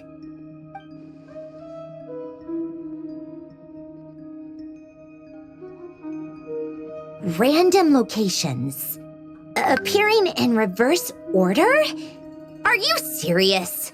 So not dying isn't enough for the moon goddess, huh? She has to show off too. Anyway, does this mean we can deduce her condition from the moon marrows? Miss Sandrone, there's nothing wrong with simply admitting that you're happy to hear the good news. I'm not. And she's the least of our problems. We're facing a huge crisis. If she can't control the flow of time in there, she's just gonna keep moving backwards. Different points in time won't intersect, and she'll never find a way out. Let's say life begins with a drop of water. When did time begin? The moment this planet came into being? No, that's not right.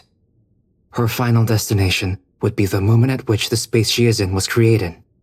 But it doesn't seem like we can influence that space from the outside world. So how can we help her? Also, if she's alive, Rerir and Thelindis might be too. But as far as we know, neither of them have come back out. That space may not have an exit at all.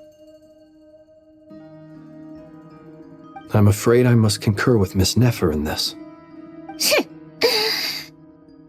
Can't exactly argue with that.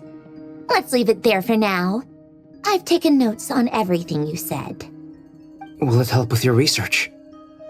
I doubt it's gonna help with breaking Dottore's energy fields. But who knows when it might come in handy. Better to have it all written down than try to remember everything when I need it. All right, I need to get back to my research. Mr. Albedo has made a lot of suggestions that will require my undivided attention. Sure, I'll stay here. I have things to work on.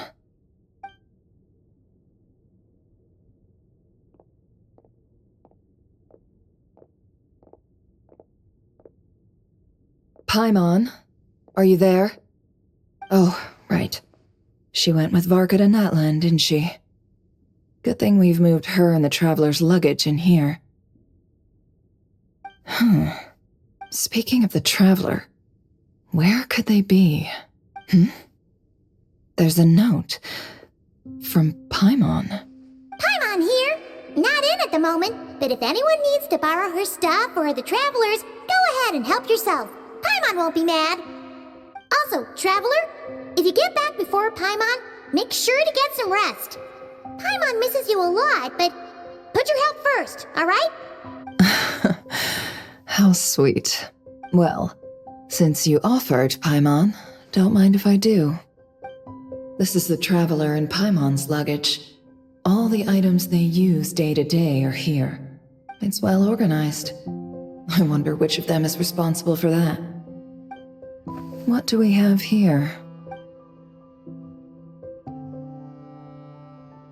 The camera captured a special moment that can only occur between people who are close to one another.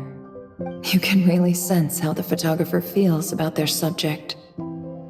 I wonder why this picture was placed outside. Is it because Paimon recently looked at it?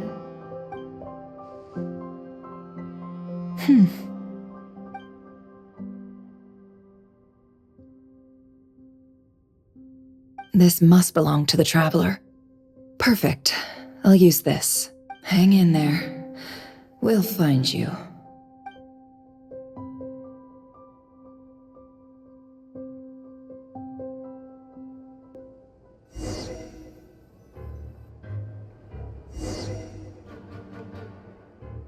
Polonia. Search keyword world formula and bring me all relevant books.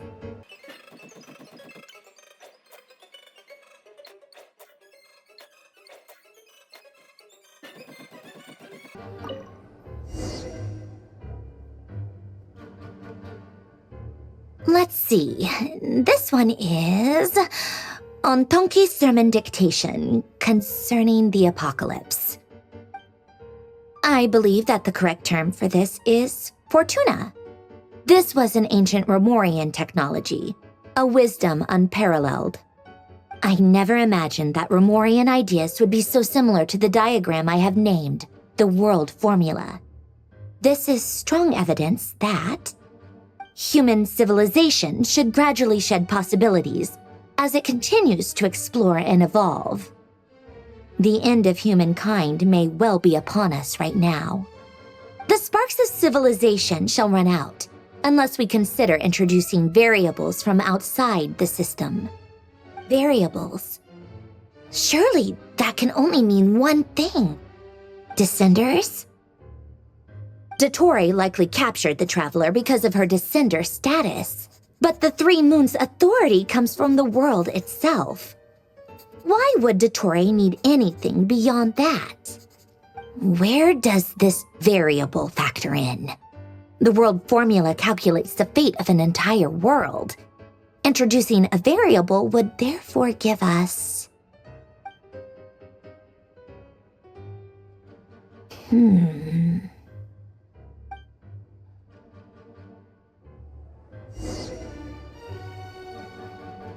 Polonia. Search keyword pathway and bring me all relevant books.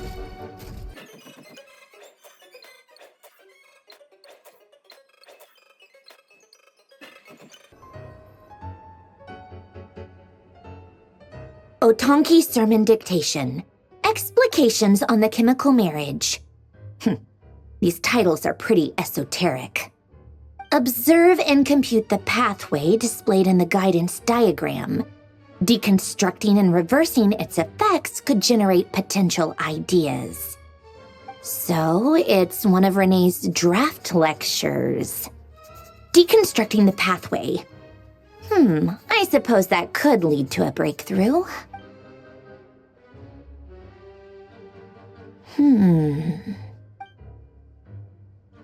Ugh, this is so long. This guy sure loves showing off his knowledge.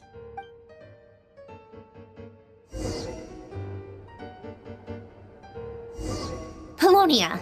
Search keyword tree model and bring me all relevant books.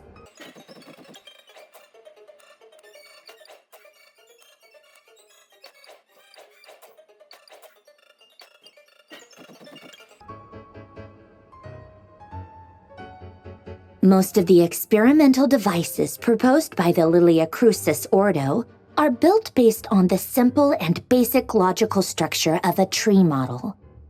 Lilia Crucis. Guess they were trying to cover up the name of the Narcissenkreuz Ordo? When Duke St. Germanus departed, he said, "It seems that there's no going back. Alas, he is only a genius when it comes to machines. In all other things, he is but ordinary." Excuse me? I'm sorry. That's just ridiculous. What kind of book is this? Great Detective Herlock, The Alchemist and the Clockwork Saint? Isn't this a novel? Come on. Still, the author swears that they knew Renee well. Whatever. I guess it's not beyond the realms of possibility that Renee would say nonsense like that on occasion. Memory, wishes, souls, and persona. Frankly, this sounds more like occultism, but if Albedo vouches for it, I suppose there must be some alchemical basis to these techniques. The way Alain Guillotin saw it, the world was comprised of machines. The universe needed machines, and thus his technologies were created. That's why I was born. René, his full name was René de Petrichor, if I recall correctly. Sounds like he and the town must be intricately connected. That place was also the source of most of our information regarding Remurian civilization. Seems like some of his projects were based on their technology. The cutting of souls and storing them in vessels. These seemingly unrelated techniques underpinned René's research. Assuming that the 4 orthants correspond to alchemical categories. The chemical marriage model? Alain would have scoffed at that. He never would have let those theories or parameters anywhere near his mathematical formulas.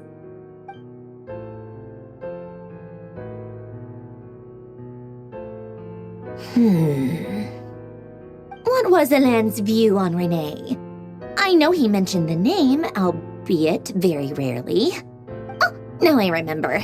Alain's old notes are here too. They mentioned René once. René seemed most out of sorts when he spoke to me. A lack of sweet foods has dulled his mind, I should think. Either way, his words are not to be believed. Yep, that sounds like Alain. My subordinates actually did a half-decent job digging out all these materials. Makes a change. Good for them. Some of Alain's old files are completely consistent with these records. He must have gotten them from the Tower of Gestalt. I never knew he got his hands on René's records that early. He may have kept them, but he never even attempted to use them. Didn't believe a word they said. Come to think of it, René's world formula was filled with calculations of constants. That shows he believed that the fate of the world to be predetermined. As for Alain... it's been too long. I forget what he said. What would he have said? A guy like him, fervent believer in machines, but not headstrong enough. The world can be changed. It is worth persevering. Yes, that's how he used to think at least. He created that procedure to save this world. Yet the scale of the world's fate proved too enormous. The result was beyond his ability to calculate. He died having never seen the outcome. And there I was, left behind in the ashes of his dreams. Did you really never take a close look at Renee's research? Or did you read it but deem his philosophy incompatible with your model? The very thought of trying to incorporate his ideas probably made you feel sick to the stomach. Well, don't worry, because there's a whole new category of lunatic in town. Next to dottore, every other madman looks sane. You once asked me what I wished for. Should have asked him instead. He's the one pining for things you'd sooner die than witness.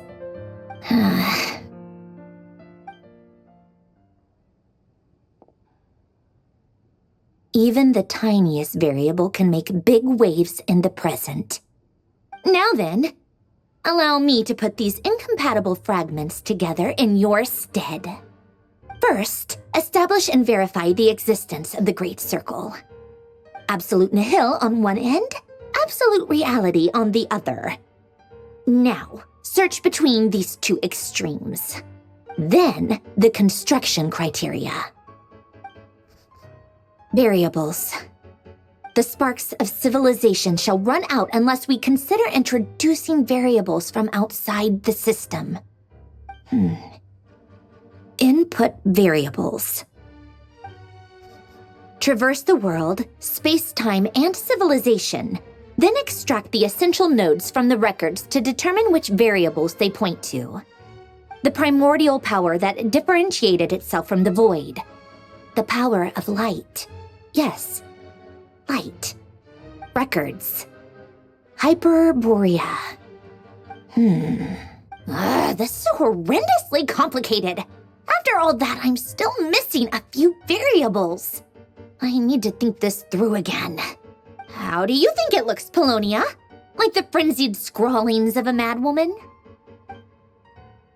Fine, keep it to yourself. It's not like you can talk anyway.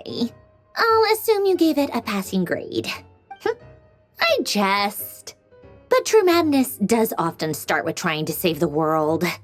What would Arlecchino and Columbina think if they saw this incomprehensible hen scratch?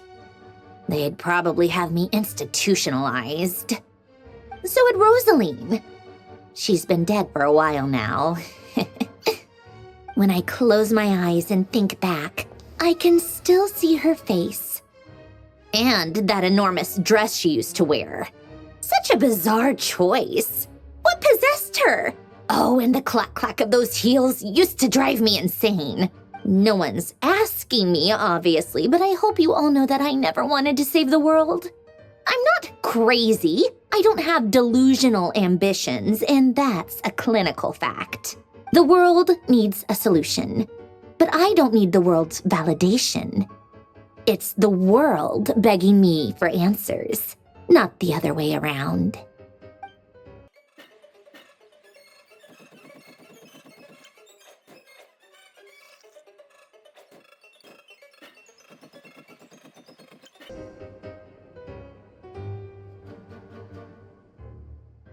Oh, cookies to go with the tea. Let's see. They must be from that person who brought those documents. I see they're from Hotel de Boer. Something's written on the box. We are proud to present this homage to the Fortress of Meropede's fun-filled meal collection system. Fortune cookies. Have a lucky start to your day. Sounds like a dumb gimmick to me. Be early to bed and early to rise. Get plenty of sun and drink plenty of water. Then things will surely go well for you. What? Are you kidding me? Somehow I doubt that an early night and a glass of water is magically gonna save a world on the brink of existential peril.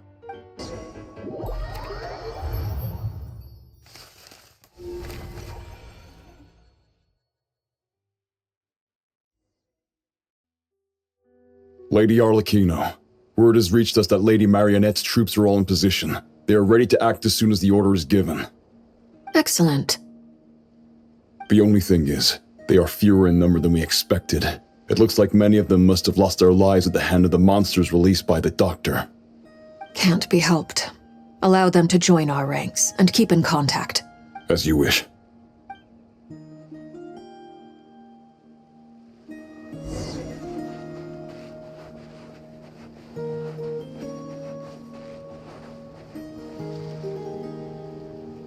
It's been a while, Arlecchino. You look well. Did dottore really have to build his lab right on the sole path between Snezhnaya and nod-krai? Had to go on a huge detour to stay out of its line of sight. Sounds like an arduous journey. I assume you've brought word from Her Majesty? Of course, all part of the job. Firstly, the Tsaritsa has authorized Fatui Internal Affairs to review dottore's case. They will reach a formal verdict on whether he has turned traitor and whether he poses a threat to Snezhnaya. While they're working on that, I've been ordered to come and receive the refugees from nod-krai. They are nearby. My team will escort you to them shortly. Great. Aside from that, Her Majesty has a message for you and Sandrone personally. Huh? Where is Sandrone? She stayed behind to work since I was making the trip anyway. It seemed sensible to have one person on standby at base while the other came out to meet you. All right, guess that's just how she rolls. In that case, tell her that the Tsaritsa's decree this time is pretty awesome sounding. I think she'll like this one. Still, I wonder what... Wait, what's that? Did one of our troops turn into a monster? Take him out.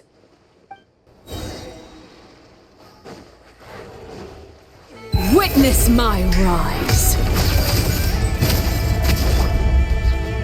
Riptide! Yeah. You're mine! I can't believe it. He was a living, breathing human one moment, and the next? Another fine piece of work by our dear colleague, I'm afraid. What in the world has been going on in nod-krai? A lot. But long story short, dottore stole 2 moon marrows that should have belonged to Columbina, then built a 3rd moon marrow of his own to concentrate the Trilunar Authority in his hands. What? What do you mean he built a moon marrow? People build roads and houses, not moon marrows. What's his next DIY project? He's gonna build a god? You could stand to be less surprised. We are harbingers. The work we are engaged in makes the creation of gods seem mundane by comparison. I tell everyone who asks that you once crossed swords with Rex Lapis while serving as a key supporter for Rosaline's plan. But right now, you're acting like a common adventurer. Thanks for speaking up for me. Those 2 really took me for a ride back then. Then again, surely no common adventurer would manage to get tangled up with them the way I did. That's gotta count in my favor, right? It almost sounds like you wish to repeat the experience. I might have to lower my opinion of you. No. I'll stop talking. Please, go on.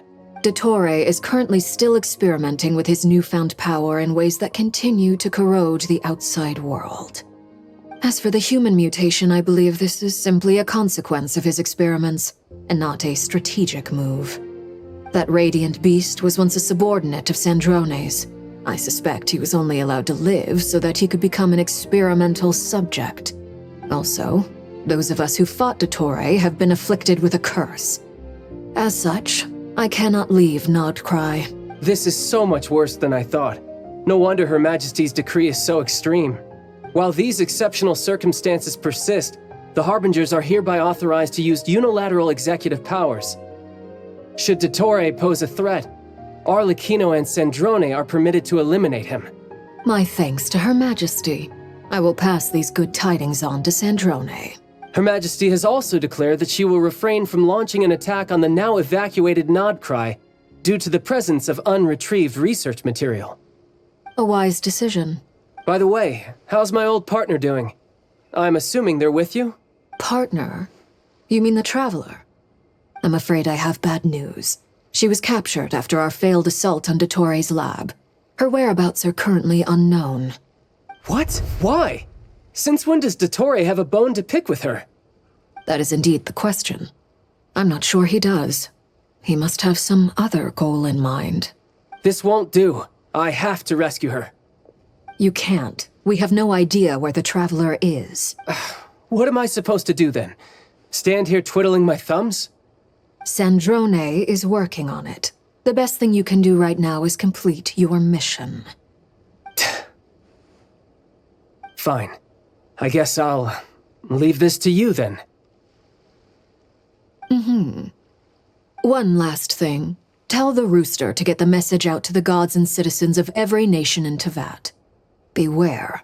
An uncontrollable pollution is spreading forth from nod-krai. The source of that pollution is a madman drunk on the success of his experiments. The Fatui and our allies will endeavor to contain the threat. However, if nod-krai falls, things are likely to escalate. Considering dottore is one of our own, all Fatui stationed in nod-krai consider it our duty to stay and fight him to the bitter end. Whatever the cost.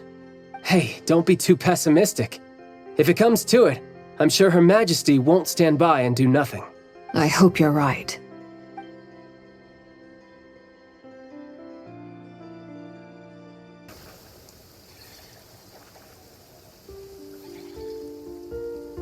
You're right on time.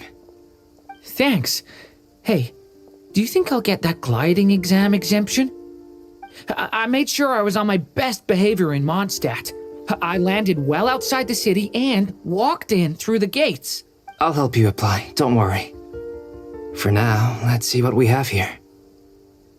What are the doctor's energy fields even made from? The usual attract and repel principles that govern Kuvaki don't seem to apply to them.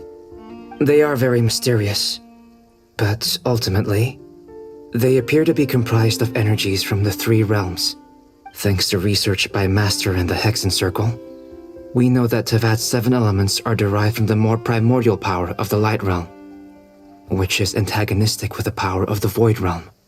Since you have the power of the Dragon Durin within you, I'm sure you can already tell that this energy field contains no abyssal energy. That's true. It's not abyssal energy, it's something pure, wild, and untamed. I've been thinking about something. Do you still remember the device that Dory supplied from the Academia when you and Miss Columbina fought Raria? That was one of the most marvelous feats of ingenuity I've ever seen. The design, the craftsmanship, the material selection. I couldn't fault any of it. Not to mention the operating principles. Surely the most ingenious feature of all. Dory didn't go into detail on how it functions, but I have a working theory.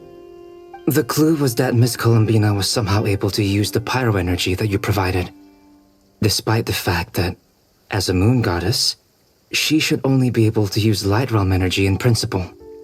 Now, all elemental energy is, of course, derived from light realm energy to begin with.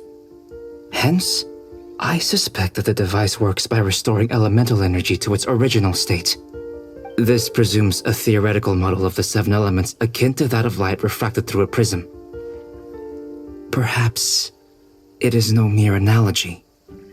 Maybe there is indeed a prism in this model. I almost wonder if the idea for the device was conceived based on direct observations of said prism. It would explain how such an ironclad design concept was achieved. It is at once a masterwork of engineering and a groundbreaking application of the Academia's latest elemental theories. I suspect only Lesser Lord Kusanali herself could have devised such an ambitious technology. But back to the energy field before us. If this is pure light realm energy, its relation to elemental energy is one of integration versus division. Or you could say that the former contains the latter. Could this mean that elemental energy can dilute the power of the light realm? Should we give it a try? We should.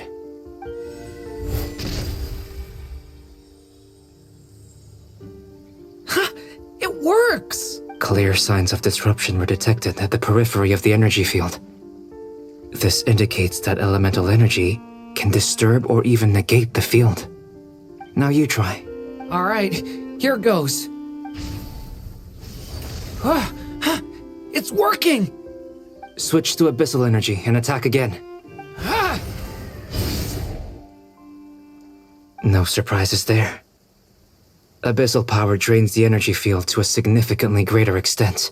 I now feel confident in asserting that the energy field is indeed pure light realm energy, and that elemental energy can dilute it.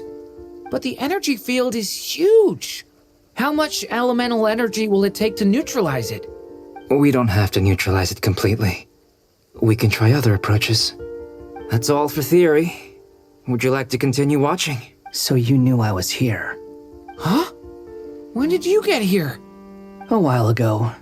But Albedo sounded like he was working on his thesis defense back there. Back in Sumeru. You can end a person's whole career by interrupting them mid-speech. Very thoughtful of you. I'm truly touched. Could I ask you to lend me a hand? With what? A little test. Try using anima to unleash a concentrated assault with circular blades, with the goal of breaking through at a singular point. Nice! This time it tore through the field. Tremendous. This is a major breakthrough. Should we go through? We probably shouldn't risk having mutually antagonistic energies in such close proximity. Durin, you stay here and watch the entrance. Hat Guy and I will go in to investigate. Sounds sensible to me. Keep your eyes peeled, Durin. Don't worry, I got this. You two be careful in there. Just give me the signal if you need help and I'll dive right in. What do you mean, signal? It's based on a new alchemical concoction I developed last month. When 2 bottles of it are smashed on the ground together, they emit a blinding burst of light. If it comes to that, remember to shield your eyes with your hat. Glad I asked. Thanks for the heads up.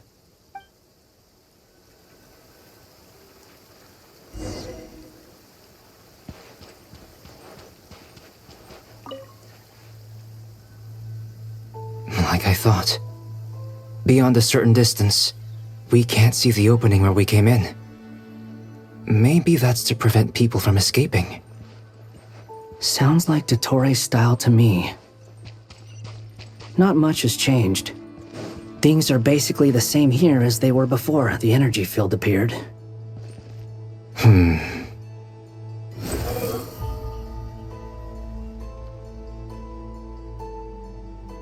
They have no heartbeats and they're not breathing. We can only assume they're dead. But there are no visible wounds. Also, there's an animal squatting next to each body. It's watching us. That's not an animal's gaze. What are you trying to tell us? Doesn't seem eager to talk. I guess maybe it's just an animal after all. Let's keep looking around.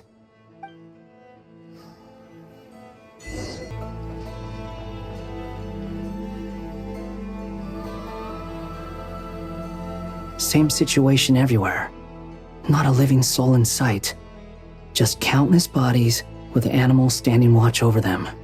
Well, I think we can safely rule out the possibility that they're all pets. Is skirting around the topic your way of showing consideration for other people's feelings? Just being cautious. I don't doubt that you can handle the truth.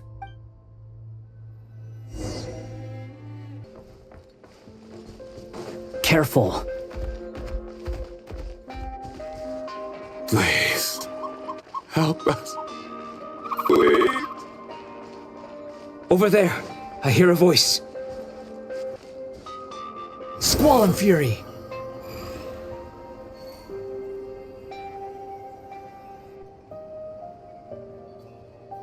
Please, help us. Please. What happened here? I don't know. Suddenly, everyone collapsed. Then my line of sight got lower. I still have some of my senses left. I gotta get out of here.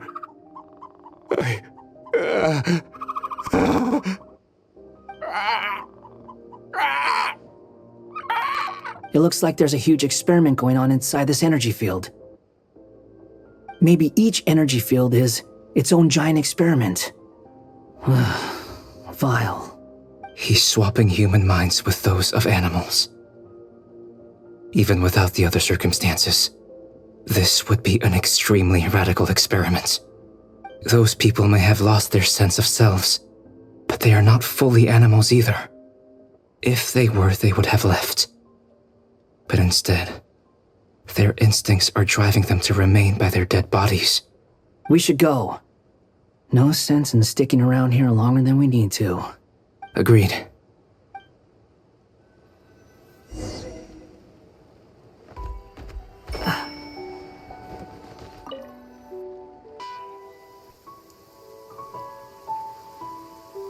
You're back!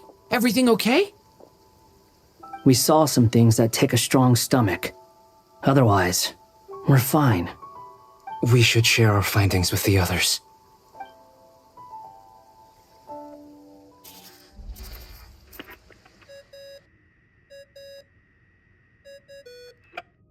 Yes? Who is it? Miss Nefer, it's me, Albedo. We found a way to break through the energy fields. With enough control, it's possible to tear them open using elemental energy. Also, we managed to take a look inside. Dottore is carrying out his cruel experiments on an immense scale. Any residents who have failed to evacuate in time will likely meet a grisly end.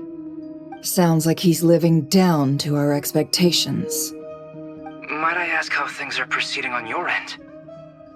I'm just about to get started. I'll be in touch once I have a result. Understood. Stay safe. I will.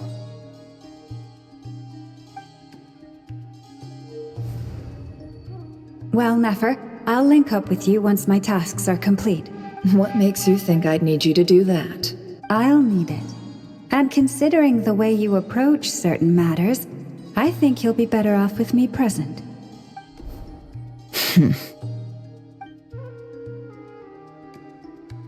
Let's begin. Entering simulation mode.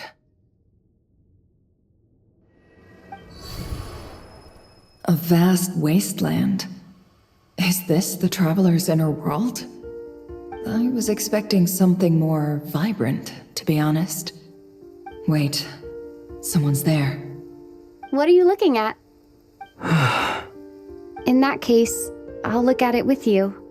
I want to know all about everything you've seen and experienced. Is there somewhere I should return to? Or should I stay here and be the hero everyone says I am? I don't dislike my current life. Roaming the land, fighting battles, accomplishing missions, earning a living, looking after Paimon. It's not so bad. I guess the only thing that's missing is that you're not here with me. This is the conscious layer, which contains a person's true feelings. It is filled with both longing and kindness. I suppose anyone who lives long enough ends up wishing for someone who can't be there. Maybe it's the only way we can feel truly alive. Time to delve a little deeper.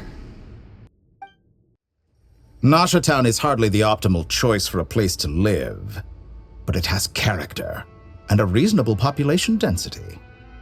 What are you trying to say? Oh, don't be nervous. I was just thinking where might make a good starting point for your journey. Perhaps I should send you further afield. Conria, perhaps. Conria ceased to exist long ago. Once again, you fail to understand the possibilities that the Tri-Lune creates. Anything that has existed in the past, I can now recreate. You simply do not wish to see that happen. That might be because you miss your sibling and fear getting answers that you are not ready to learn. But this is not for me to judge. If we are to collaborate, we need to maintain an amicable relationship. In a moment, you will be able to... Oh no. What are you...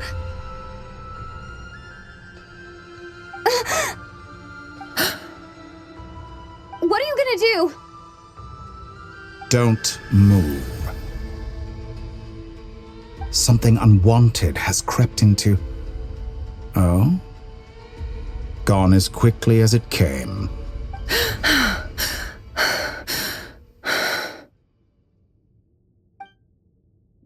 Did you save me?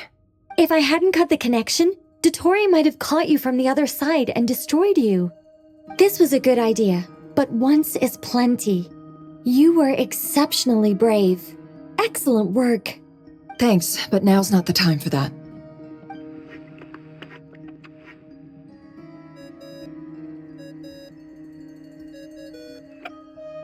Albedo speaking. I think I know where she is. What is this endless darkness. I can't see anything, even though my eyes are wide open. But why? What happened? Ah, sorry about that. I take it you didn't notice. Just now, a friend of yours took a little peek into your mind. Could it be Nefer? How did she do it? Did she use something as a medium to connect to me? Do you think she's aware of your current circumstances? Oh dear. Have I stunned you into silence? I only wanted to slow down your time a little so I could stop your intruder in her tracks. It would have been nice to capture the spy. I must say, I'm finding the ability to adjust the flow of time rather intriguing. The moment you closed your eyes, time seemed to grow impossibly viscous, didn't it? A whole month passed before you opened your eyes again, but only for you. No one else was affected. I dare say this is something only a god can achieve. Point taken. You've proven once again that you have god-tier powers. Oh, you misunderstand. This wasn't about proving a point. I was testing things out. I find I learn best by doing, and I have to admit, time is not the easiest dimension to control. I only wanted to make you sleep for a short while, but it ended up lasting a whole month. Clearly some finesse is required to wield the authority over time as I wish. I hope you're not angry with me. It was only a month's discrepancy, nothing too serious. Had I been off by a year, a decade, or even a century, that would have been quite a different story. You could have frozen me for millions of years. So much for collaboration. You aren't showing much sincerity. Millions of years? To what end? I wonder if you don't understand humans all that well. They are very pragmatic creatures who understand only that which they can perceive with their senses. If I had you sit here for a week, I imagine people might sympathize. But if I left you here for 100, 1,000, or 10,000 years, the sheer size of that number would cause it to lose all meaning to them. They would not have the capacity to comprehend your suffering, and thus they could not empathize. Unfortunately, while gods do exist in Teyvat, it is ordinary humans that account for most of the population. Their lifespans are so limited, their bodies so fragile. Did you ever really hope that they could begin to understand someone like you? Your long life and unique origins make you fundamentally different from them. How long will it be before they start to treat you like the alien you are? Before you are ostracized, outcast? Alien. Even I feel bad for you sometimes. This world has made you into a slave. So many times you have served its will, and not once have the powers that be ever thought to grant you the one simple thing you wish for. You have been treated most unfairly. I can change that. I will grant you special privileges and give you back the status you rightly deserve as a descender.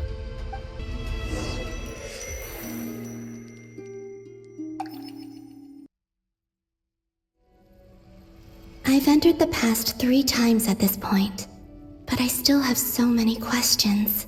For instance, beyond each point being further back in time than the last, what determines the specific locations at which I can make entry? So far, the common thread linking all 3 scenarios is that the Traveler has been present. But it's more than that. I know I sensed something familiar around her. What was it? I'll keep this question in mind as I carry on.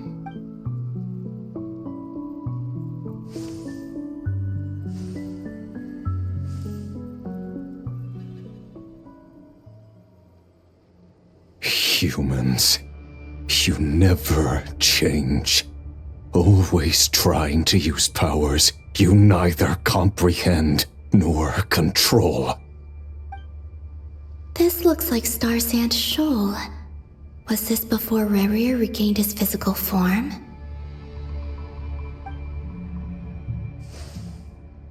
You've messed with the cannon again, huh? Sorry, but this round's not gonna go your way. The cannon. That's right. I was at Silvermoon Hall and I sensed an abnormal Kuvaki fluctuation coming from Nasha Town. And right after that, came an ominous power emanating from Star Sand Shoal. My body was once torn into countless pieces and hurled into the swirling chaos of time itself. But even so, my life and will were not extinguished. I wonder if I could try to prevent his resurrection. But how would I do it? What can I do, here and now? Traveler! Behind you! Look at that light! No, I won't make it in time. She's using the Kuvaki shield like I taught her. Is she gonna use it to block the cannon's beam? She's strong. I'm sure she can manage. But the force released when the beam impacts the shield might lead to collateral damage. VII Island. The Frost Moon Scions will be exposed to lethal levels of Kuvaki. A question, if I may, kind Miss Columbina.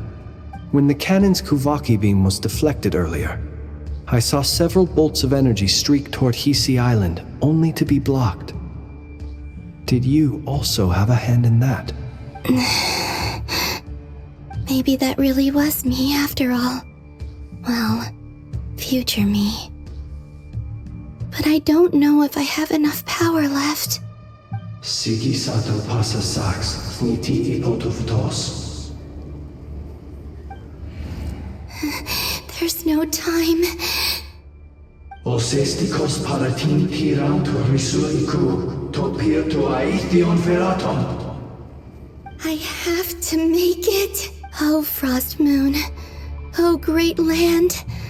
Oh, slumbering moonlight of nod-krai. If you can hear me, if you can sense my call, then please, heed me once more!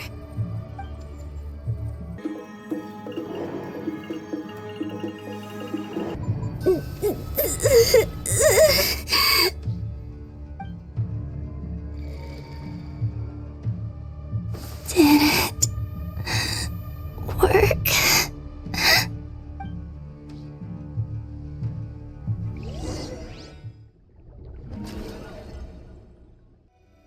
Hey, wake up.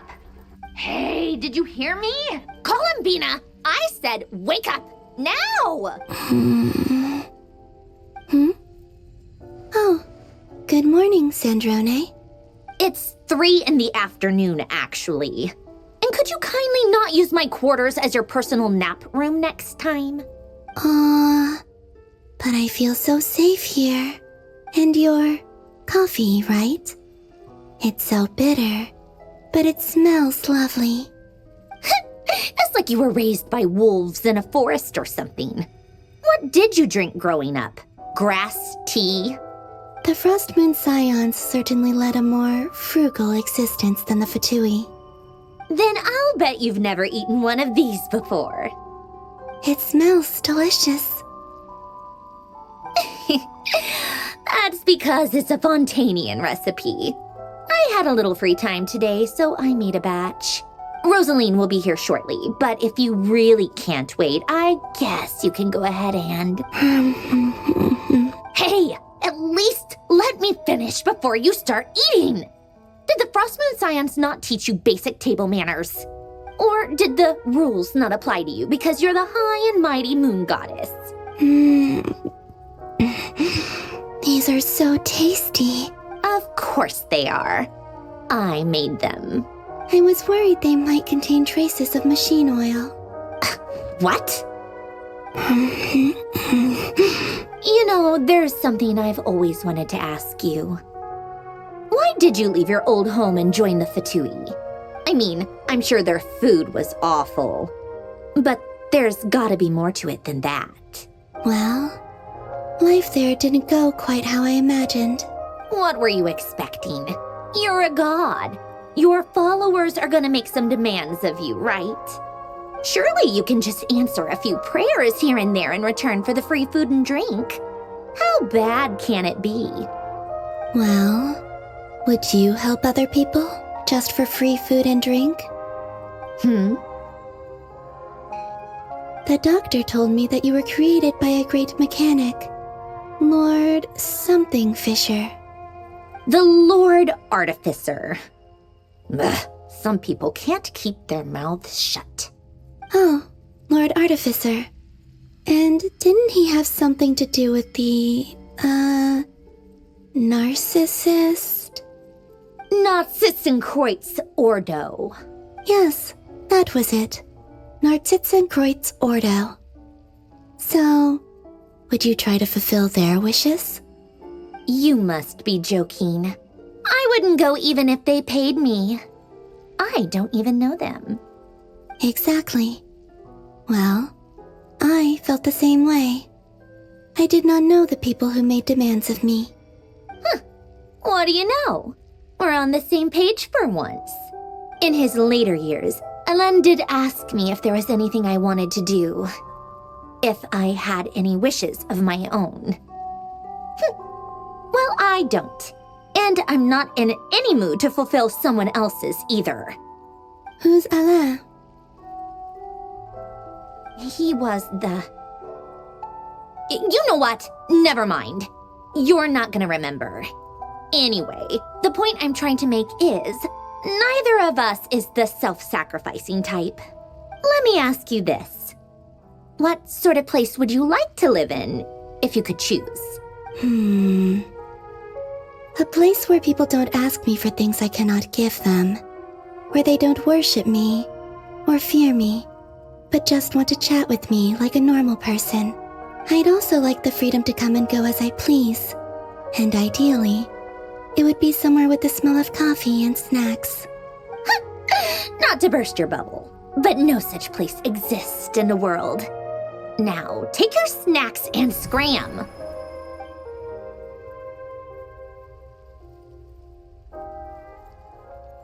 Did I pass out? Of course. I'm back here again. I dreamed of events from my past. Sandrone. Traveler. I miss you all so much. Back there.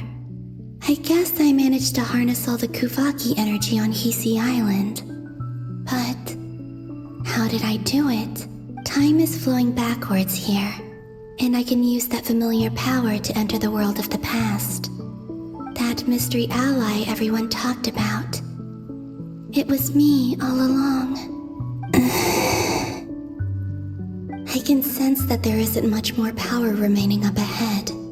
What lies at the end of all of this? Will time keep flowing into the past?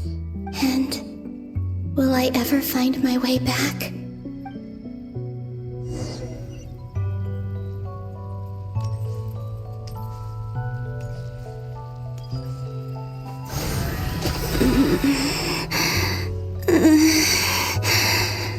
It's getting harder and harder to use my power.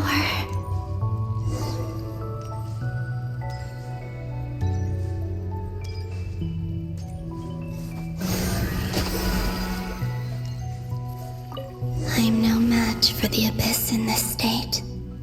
I need to avoid the contaminated fragments.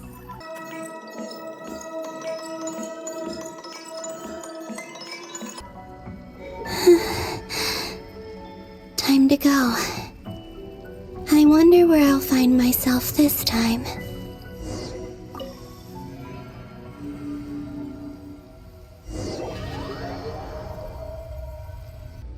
The Final Night Cemetery. This is where Flint's is based. Or not? How are we supposed to read through this many files? Difficult, yes, but it is also our most efficient option. Seems like they're searching for information. Oh, I remember. Flint's and Varga talked about some files on the Wild Hunt. Was this my doing too?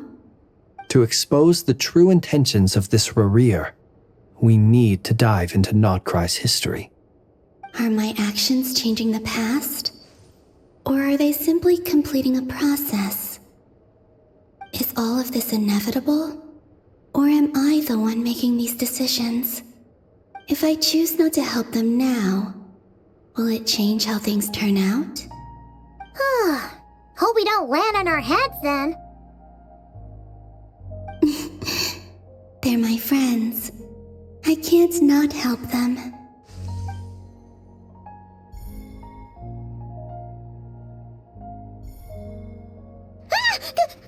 Ghost! And the other one was... here. Hey! Another file's moving!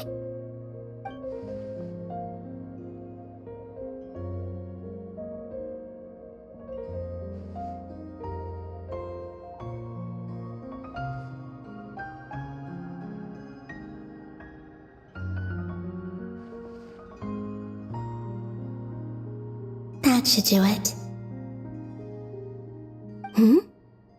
Luanatar? You can sense my presence? Wait!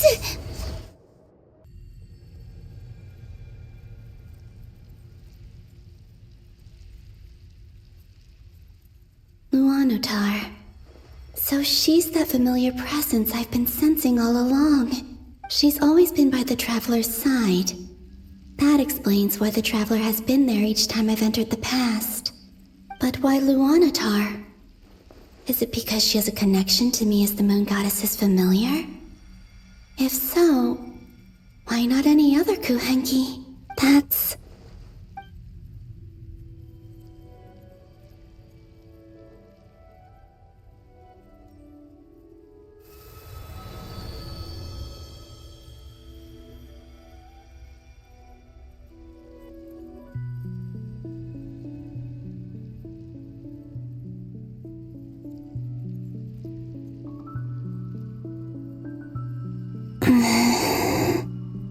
I cannot sense any power up ahead.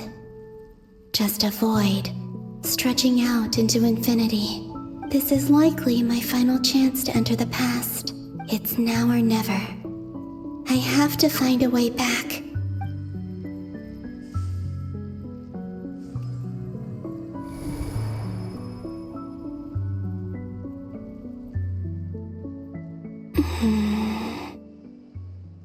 Easy Island? How far back in time is this? Where's Luanatar? I can't sense her presence this time.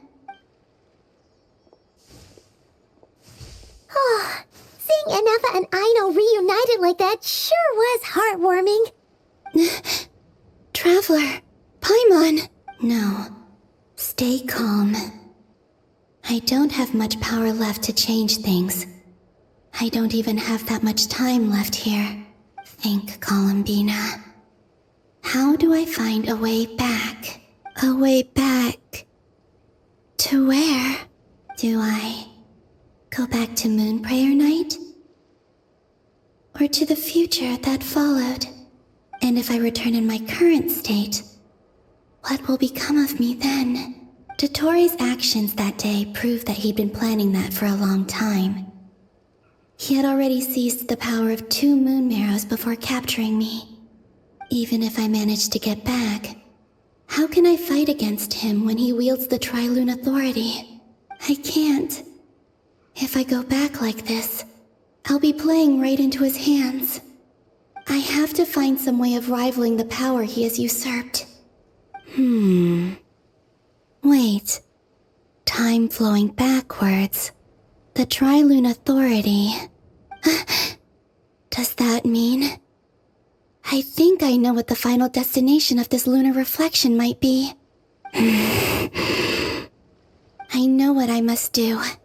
Speaking of homes, we must already be close to where the Frost Moon Scions live. The vibe here feels different, just like the scenery. But how do I communicate my plan to my friends? Should I write it down here? No, someone else will see it. I need something with a close connection to me. Something I can use as a medium to tell them what's happened to me in here. Now it makes sense.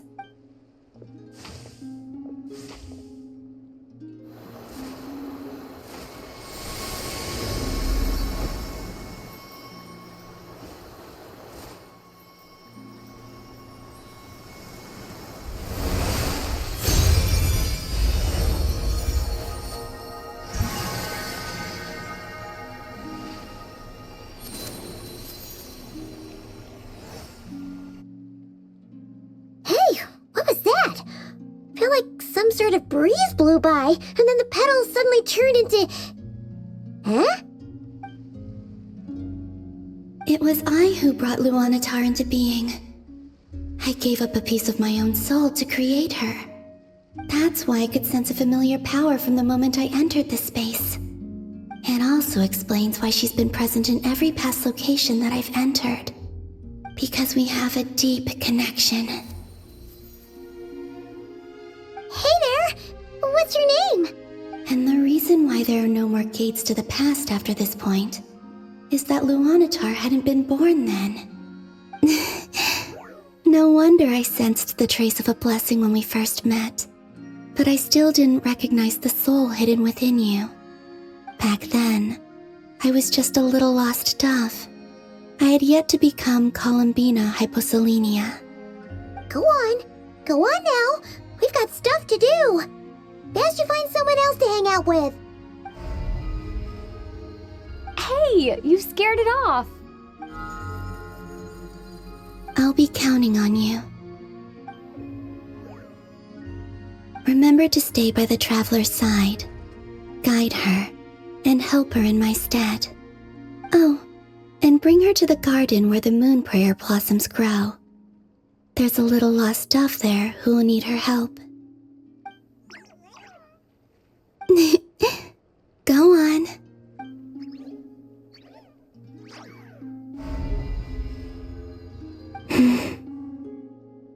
You too. Go and live your story. As for mine must go in a different direction.